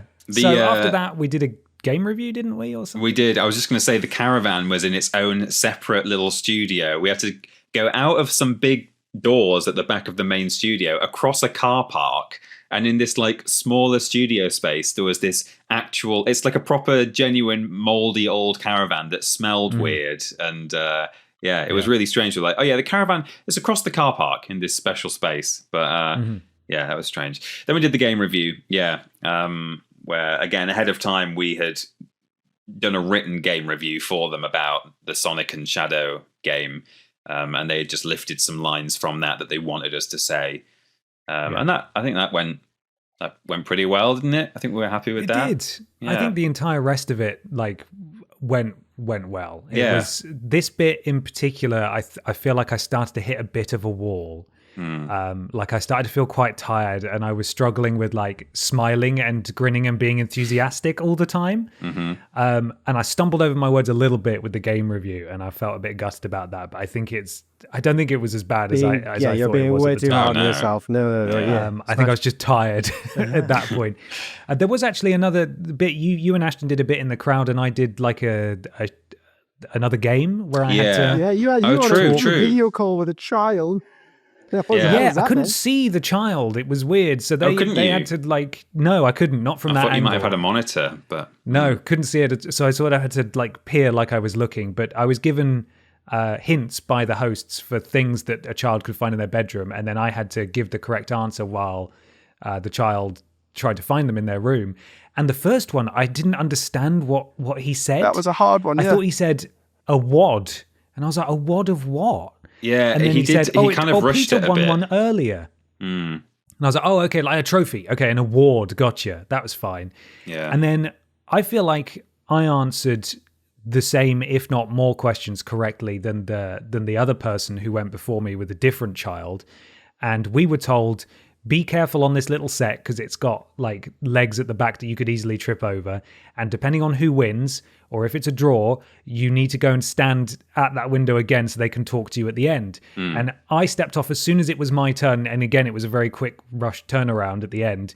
And then one person was shoving me to get back in there because it was a draw. And then another person was grabbing my shirt and pulling me out and saying, no, it wasn't a draw. It wasn't a draw. Right. And it wasn't actually a draw. It turns out that my child had unsuccessfully selected an item from their room. And so it was down a point. Yeah, because because the other guest, the singer, who was supposed to be in the window when the curtains opened, she sort of rushed in. She wasn't there yet. Yeah, that was why. It's because there was some argy-bargy because the people running it in the back weren't sure who had actually won. Mm-hmm. So yeah, we did that, and then there was like a Q&A section, wasn't there, where we had some other rehearsed answers. Yeah, that was all good. There was a bit where the kids in the crowd got to ask questions, and that was the only bit that wasn't really rehearsed. In fact, we got told those questions 5 minutes before, but yeah, it wasn't something we talked about like days before. And the question was, do you know any cheats? And that was the question. Yes. It wasn't, do you know any cheats for this game, or what's your favorite cheat? Or so we were thinking, well, I mean, I know the GTA 3 weapons cheat off by heart. Do you want that? Or do you want the Atari code, or the Konami code, or whatever? So Ashton just said, oh yeah, handing the controller to a friend who's better at the game than you. And they turned to the kid and said, is that what you were hoping for? And he just went, no. that was it. What did you want?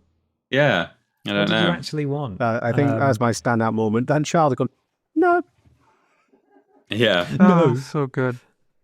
Yeah, it was really good, and the rest of it was great as well. Everyone we encountered was an absolute delight. Yeah, they were so friendly and so helpful and pleasant to deal with, and yeah, it was just a really good experience. And the most surreal bit for me, at least, was the fact that as soon as it was done, there was a taxi waiting for us to take us back to the train station. We were back on a train. And then once we got off the train in Newcastle, there was a taxi waiting for all three of us to take us back to our respective homes.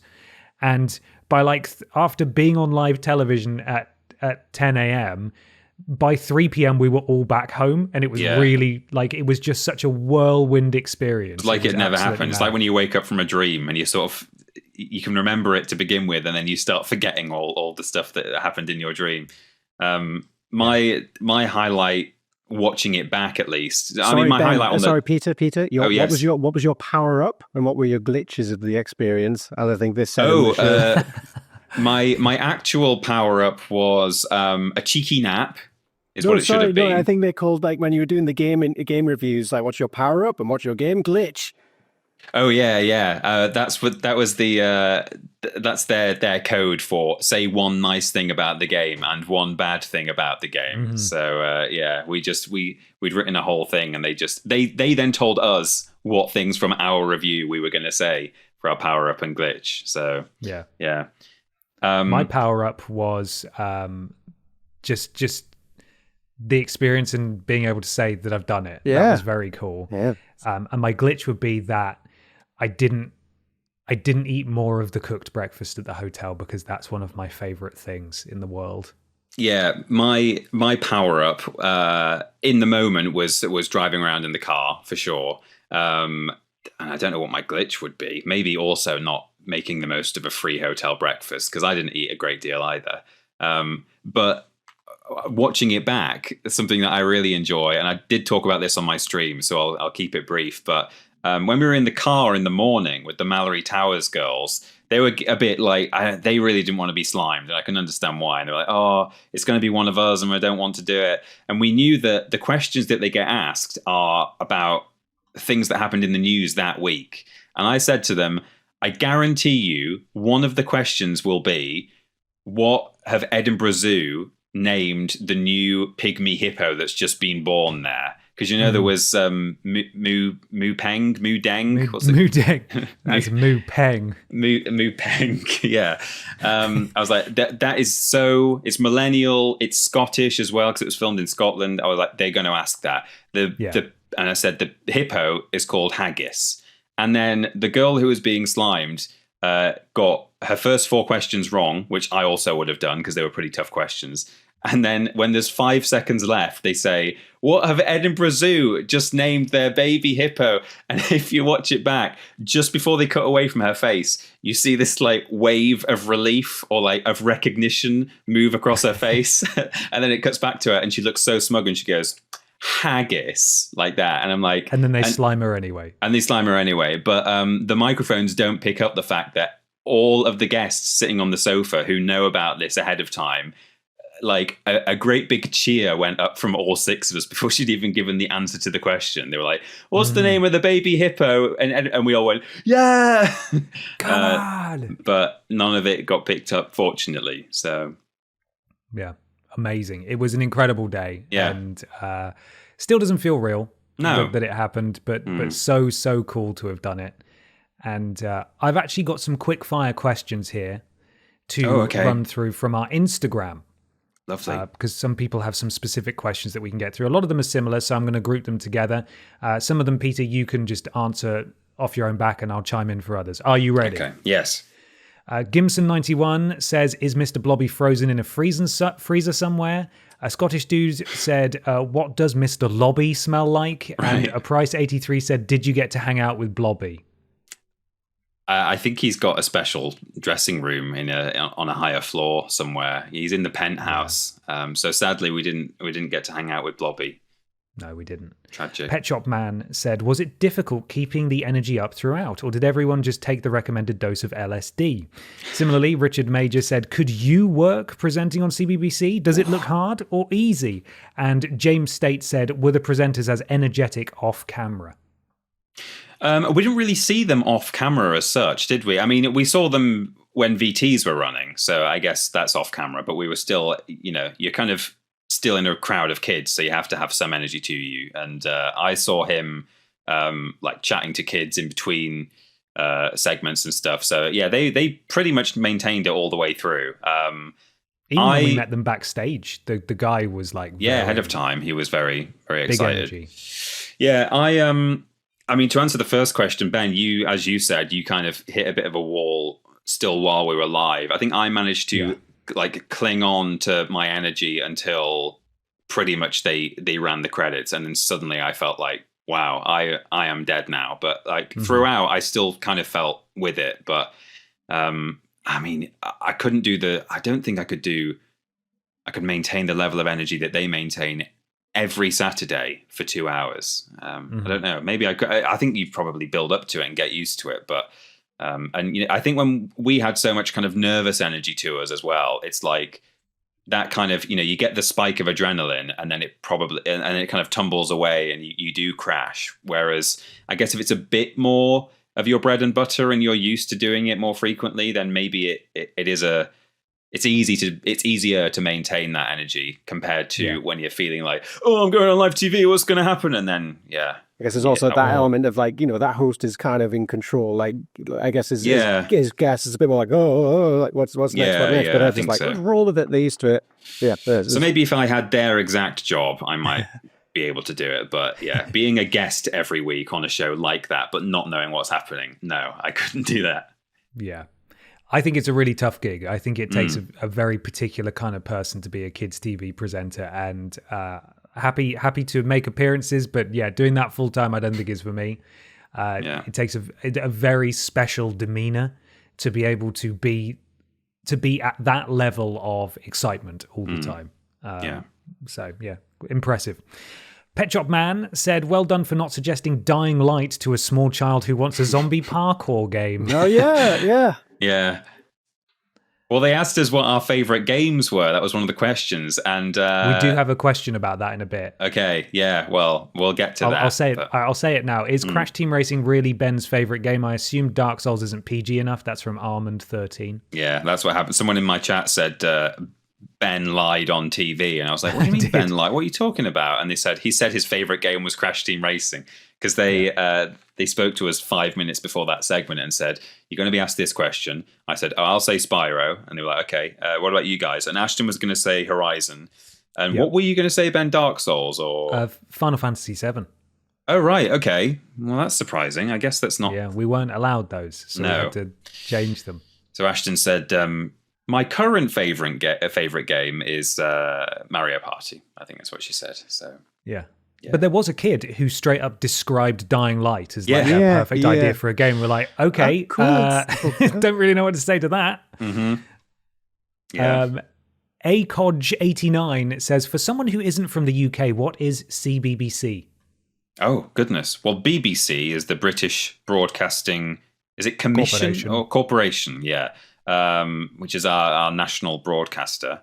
And CBBC is the children's BBC. So it's just, I mean, at one time it was, a couple of hours a day would be dedicated to children's programming on BBC One channel or BBC Two. Then it got its own channel.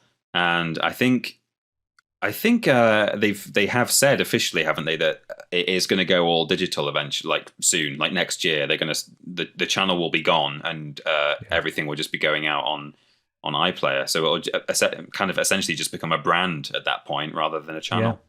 They've always had a big multimedia presence anyway, but I assume that's only built over the years. But even when we were kids, CBBC had Newsround, which was like an actual news show dedicated for kids, delivering some pretty big stories in ways that kids can understand. And they have a big web presence as well. BBC Bite Size was always like a big revision and learning resource. portal. Yeah. So they're a really big deal in the UK for kids. I mean, also, yes, it's where Dick and Dom was. Exactly. Yeah. That's what we grew up watching our children's TV on everything that Dave was Benson Phillips BBC was branded. on BBC as well. Neil Buchanan was BBC. CITV, which is our Channel 3 was children's ITV. But yeah. Yeah, so there we are. A couple of similar questions here. Catty Karen and Jonathan Y. Hodges. Where can I watch it if I'm not in the UK and missed it live? Is it available anywhere now? I don't think legitimately it's available anywhere now. So if you missed it in the UK, it's available on iPlayer for 30 days after broadcast. So still a couple of weeks. You can go and watch the whole thing. They will probably post a few clips on, again, it might be on their sort of their BBC webpage section. And I don't know if you need to be in the UK to watch those clips on their website. And they do have social media. So they've got Instagram and I think a YouTube channel as well. So again, they might post some clips of it on there, but I don't know if they will. But certainly the whole full episode won't be available. I'm not going to say, having been a guest on there, I'm not going to say go out and find it with using other methods. But all I'm saying is there are probably other ways that you can view it internationally. But I wouldn't know exactly what those ways are.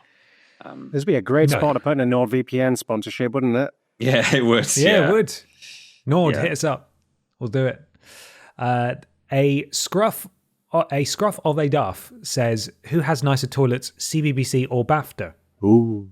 I don't really remember the BAFTA toilets. The CBBC toilets were pretty good. They were fine. Yeah, they were clean. Quite nice. It was all right. Yeah. Nothing too And they crazy. were the children's toilets, so the right size for They you. were. Peter. Yes, they were. We also went in the adults' toilets at one point, but yeah. We did. Oh, That was another one fun thing experience. that happened. Yeah, I went in first. So it was a single-use one. So I went in first, and Ben are standing outside. I do my piss, wash my hands, leave, and I'm outside talking to BBC Ben while Ben Potter goes in for a wee, and then suddenly we can hear sort of Stanley on a VT being played on one of the monitors. And then what happens, Ben, at that moment? CBBC Ben starts hammering on the door saying, quick, now, we need to go now. And I was like, oh my God, luckily I was just washing my hands. And I flung open the door and he's like, actually, it's fine. Sorry, I thought it was a he was like, oh, sorry, Oh sorry, my I thought God, it was a what really... if I was taking a poo or something? Yeah. He was like, oh, sorry, I thought it was like a 10-second VT, but it's actually like a 5-minute one. He got confused about where we were. He was like, come on, quick. He looked really anxious because it was when the game review was about to happen. So Yeah. Official Molly McDade said, how did the BBC find out about you and reach out? Was it BAFTA related? they've not said how they found out about it. I wonder if we are on some... I mean this in a good way. I wonder if we're on some kind of list somewhere some internally. list. Or if maybe they just... Because the email that they sent to us when they reached out was, we are doing... CBBC do much more gaming now, and Saturday Mashup has been running for so many seasons. We want to increase our gaming content or something, so we would like to have you on. So it might be that they've just Googled UK gaming channels. Maybe they've even just thought logistically north of England, Scotland. So it might have helped that we're based in Newcastle. They might have just looked for gaming channels based in the northeast or based in the north of England. So they've not said exactly why. So it's either because since BAFTA as well, we've done we did BAFTA and we did Children in Need for them as well. So we may be on a list. And a BBC Sounds podcast as well a few years ago. Yes, we did. BAFTA obviously is not BBC affiliated, but they probably all talk to each other, I think, these people. So it could be multiple things. It's nice, though. It's nice to be considered, for sure. Yeah. Will Howe says, did you meet the guy who has his hand inside Hacker the dog? And Base Windu similarly said, did you get to meet Hacker and explain that you're normal men? Oh no, sadly not. We couldn't explain we're normal, innocent men. Hacker wasn't there. I believe though Hacker was formerly a puppet presenter on Mashup. I think Stanley replaced Hacker at one point. I'm sure I read that somewhere. So it could have been Hacker if we'd been there a few years earlier. But justice for Hacker. Yeah. So is Hacker another Dave Chapman puppet, or is he? No, I don't think. No, he's not Dave Chapman. He's a different guy. Oh, Phil Fletcher. He's the same guy. Is that his name? Phil Apparently. Fletcher. Yeah. Oh. Damn. Almond 13 says, how hard was it to censor yourself? I was a big fan of Billy the Walrus. Yes, Billy. There's so much we're forgetting to talk about. We knew that like we can't really go on and not in some way reference Billy, and we thought as well, if we're doing the merch giveaway and the little plushy walrus, they're going to want to know some kind of context there. So we were like, okay, let's just say his name is Billy. They don't need to know why. We have a walrus, his name is Billy. Then, of course, inevitably in the research call, in fact, she didn't ask us in the call, but she emailed me afterwards saying, one thing I totally forgot to ask you, what's the origin of Billy? Where did he get his name from? Why do you have Billy? And I was like, okay. And I did tell her the full story about Ben saying that, well, I said that Ben said if Billy Ray Cyrus stole a sea mammal, he could call it Billy Ray Walrus. I didn't say that we both thought he looks like he's about to be involved in some kind of crime. No. And she said, oh, okay. And we basically said to her, I think I may have said to her something like, officially he's called Billy Ray Walrus, but quite often we just call him Billy. So it wasn't really, they didn't say to us, you can't call him Billy Ray Walrus, but we kind of just decided it might be for the best. So yeah, that's why. We did. Also, I did blaspheme. Did you? I did say, oh God, at one point. And as soon as I said it, I was like, oh God, Ben, you're really letting the bloody side down here. And it was when we were surprised because as good as CBBC Ben was, he did not warn us that we were all going to sing Frozen. Yeah, that was the one thing he forgot to warn us. That was a complete and utter surprise. We leaned into it, belted it out. They had cue cards with all the lyrics on. That was my niece's favourite bit, that I apparently knew all of the words to Frozen. All of my family have said that as well. They're like, oh, you know all the words. I'm like, I do not. I did think, I didn't realize you were such big fans of it, but that makes sense. Complete shock. And as they said, let's sing a bit now, I did go, oh God, as I stood up, and then I immediately thought, oh no. But thankfully, whoever the sound mixer was, as you would expect in a live production, was fucking on it with whose levels were hearable at any given moment. Me and Ashton didn't sing; we mimed. Oh. No, I heard that afterwards. You cowards! I really went for it. Yeah, that's for Ben. Yeah, I mean, this is your one time to shine. Making the most of it. Come on. I'll be in Frozen 3. Just you. Is there a Frozen 3 yet? Probably. I don't know. Okay. Well, as soon as it was done, BBC Ben ran out because he had told us everything that would happen. Like, you know, he probably told us what pair of pants Stanley was wearing that day, kind of, every detail except that. And he came afterwards, he was like, sorry, I totally forgot to tell you you'd be singing Let It Go. That's the one thing I forgot. What a weird surprise to have. I came away from that looking far better than I could have done because I didn't have my glasses on, right? So I couldn't quite read all the words, and I didn't want to be seen to be looking at the cards. So I was trying to look at the camera occasionally or look to the room. And there were several moments where I was not singing the right words. And mercifully, it was the exact moments they cut away from us and cut to the crowd. So every time you see me, I'm like pitch perfect singing all the words. But all of my stumbles were hidden by the director, thank God. By chance. Louis Weber and Connemara Bonsai each ask, what snacks did they provide you with and how was the catering? Well, of course, we had our hotel breakfast in the morning.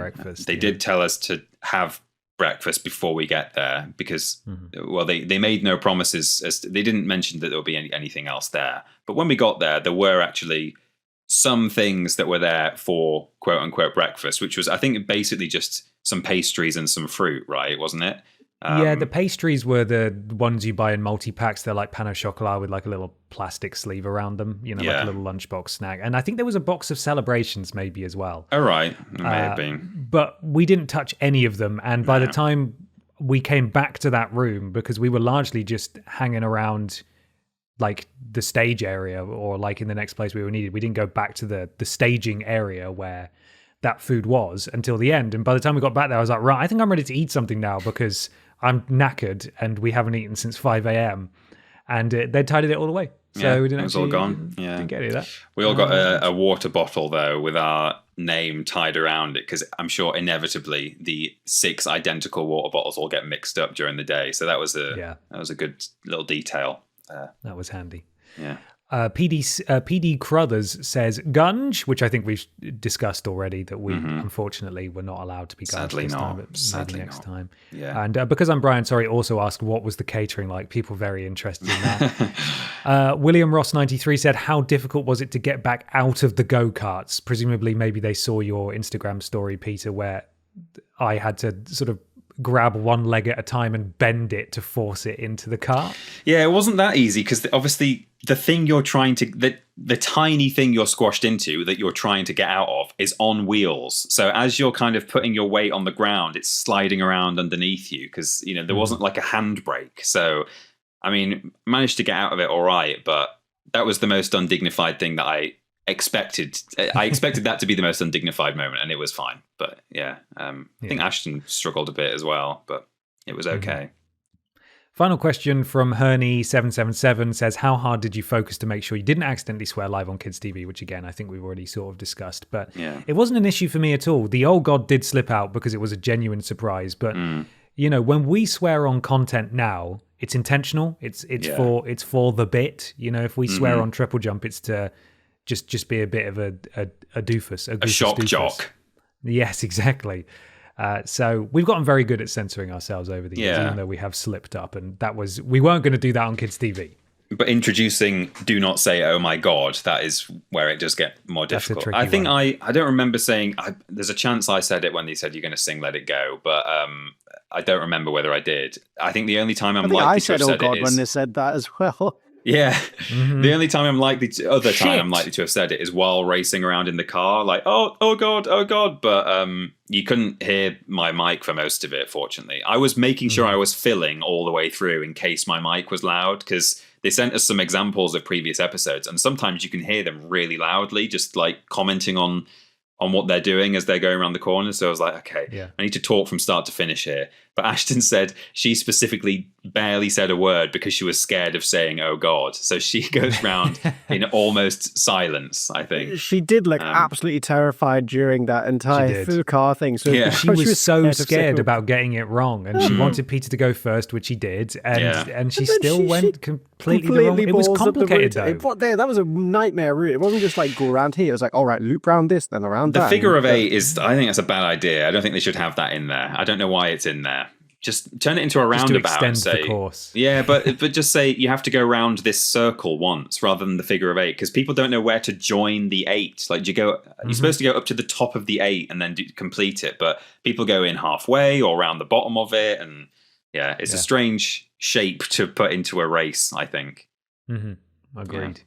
And that was our experience of live children's television. Yeah, wow. I think we covered most bases there. Thank you very much to CBBC for having us and taking such good care of us. We'll definitely do it again. And thank you to all of you for submitting your Instagram questions at vidiots.official. Thank you very much. Thank you. Wonderful stuff. This means it's time for our final thing of the day, which is Mikey's listener-submitted thing. And we have a lovely little news article from the BBC. Staying in our friends. This is from Dan Lockie at DanLockie25 on Twitter. And this is news story of the decade. Man finds smooth Mars bar without signature ripple. Ooh. Oh no, that's they got rid of the bad. dick vein. Yeah, the veinless chalky bar. There you go. There's the picture. Thank you, Ben. It does There look it is. weirdly unsettling without There's it. something doesn't wrong with it, isn't it? It's not right. Oh, It's like it's been airbrushed. Oh, It's just, God. yeah, not right. Harry Seeger posted a photo of his find on Facebook. Reads the subtitle. A man who discovered a Mars bar without its signature ripple on top said he found the reaction to it on social media bizarre. It's a bizarre-looking chocolate. I think it's warranted. Harry Seeger's photo of the chocolate has attracted over 11,000 reactions on the Dull Men's Club group on Facebook. Are you in Dull Men's Club group on Facebook? I'm not, but I'm aware of it. It's very good. It is one of my highlights whenever I do dare open up that app. One person on the group labelled it hideous. Oh, no. The 33-year-old said he posted the photo of the chocolate, which is manufactured in Slough, Berkshire, Oh. for a laugh. That's filler. That's filler, baby. For a laugh. A spokesperson for Mars Wrigley UK said the smooth bar had slipped through the production line and not good. And confirmed the classic swirl on top of its bars had not gone away. Don't worry, everybody, the swirl's still there. Yeah. Mr. Seeger from Aylesbury, Buckinghamshire, said he was driving to a classic car show in Birmingham on Sunday with friends when they stopped at a service station in Tame, Oxfordshire.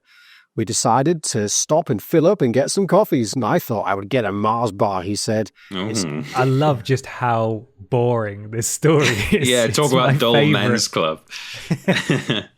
It's just what I fancied that morning, he said. Oh, When I he love the dick vein. I can't wait to see that delicious vein and put it in my mouth. When he opened the bar, he showed his friends who had never seen anything like it before. I thought, I'll take a picture of it for a laugh, and ate it, and thought nothing of it, he said. He uploaded it to the Facebook group where it has so far garnered more than 200 shares and 2,600 comments. Woo!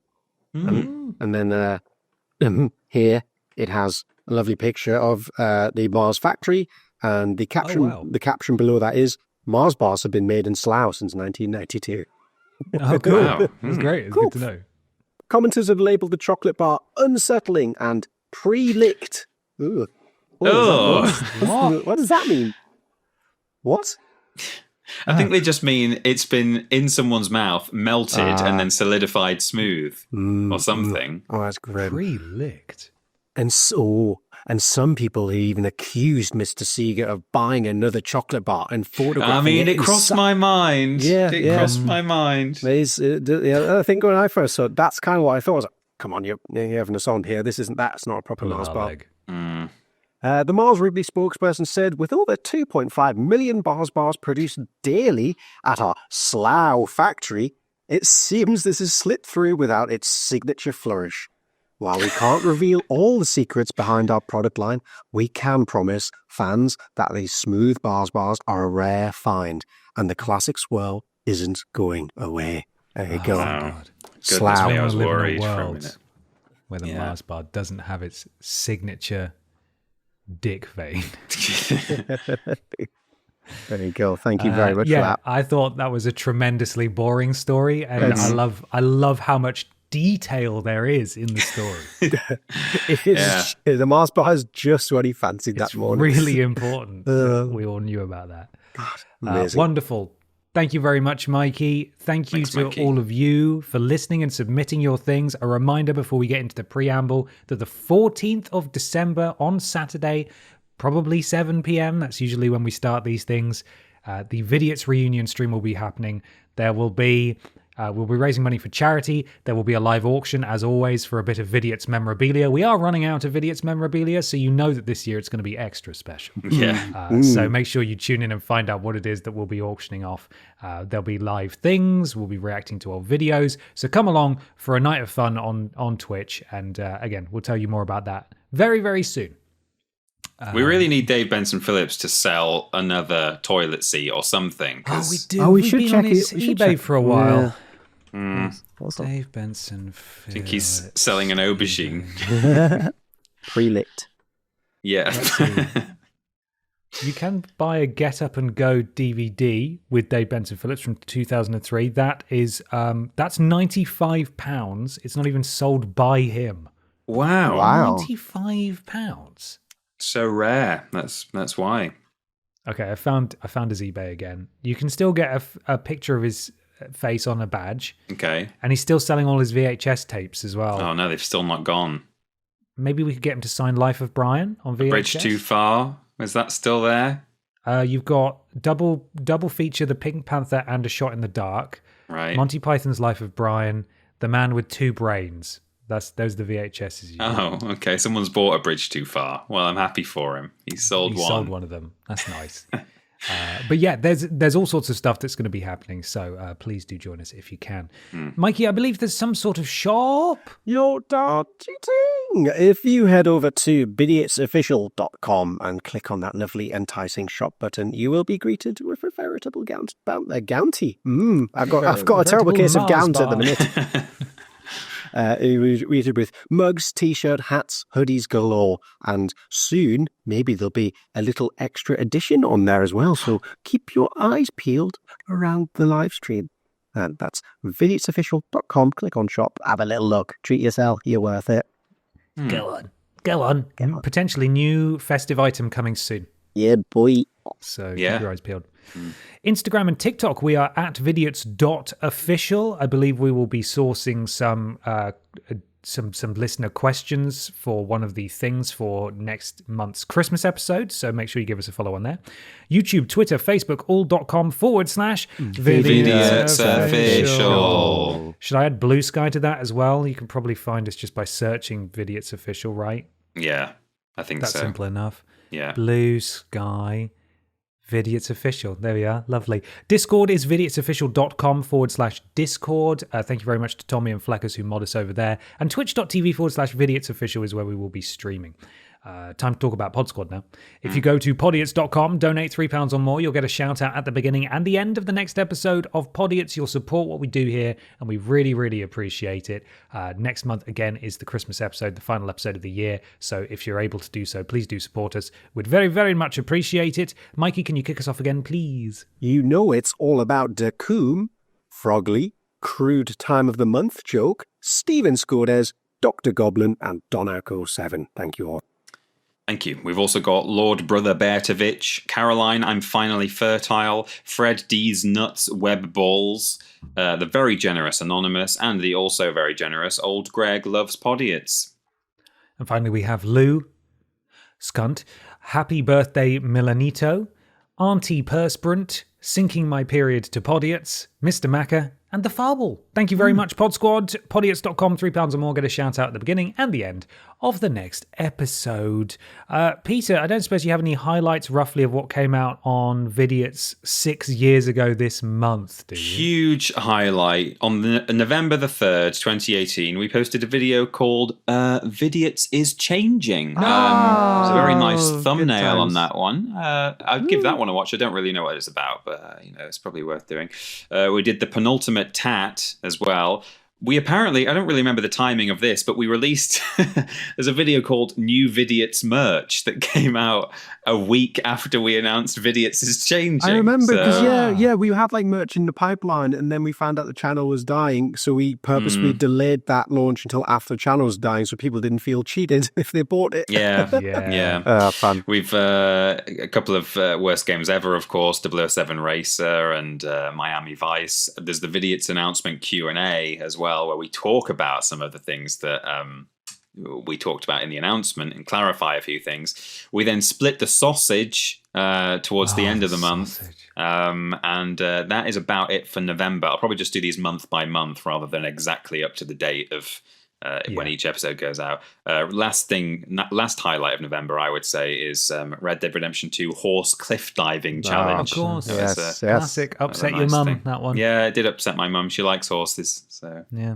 They're not real, these ones. Or in real life, they're all just men in suits, as we've determined. Yes, yeah, that's right. Mikey, whereabouts are you on the internet, please? That's Paraboy on Instagram, and I've joined the Blue Sky as well. If you search Paraboy in there, you'll find me. Yay! It's slightly less horrifying than Twitter. Woo! And Peter, where are we, please? Yeah, I've danced around Twitter alternatives for the past few months, but I'm quite settled now in Blue Sky. So you can find me at that Peter Austin on Twitter still and Blue Sky. You can find Ben on Twitter at confused_dude, and you can find both of us at Team Triple Jump on Twitter and social media, but most importantly on YouTube and Twitch, where we're making video game content and being silly with our other friends who are equally as loved as Michael Johnson. We love all our friends. We do. Yeah. Why not leave us a 5-star review on your platform of choice? It helps something to do with Al Gore's rhythms, and we'd really, really appreciate it. Thank you in advance, everybody. We will see you on the 14th. Anybody got a final question before we disappear off after this bumper episode of Podiots? Have you ever shid pants? Oh, and if Tell so, us about your where? shit pants Yes, story. please ease my woes. Tell me about when you did shit pant. Yeah, shid pants with us, friends. Shid pants. Amazing. Look after yourselves, everyone. Bye. Bye-bye. Shit loud and shit proud.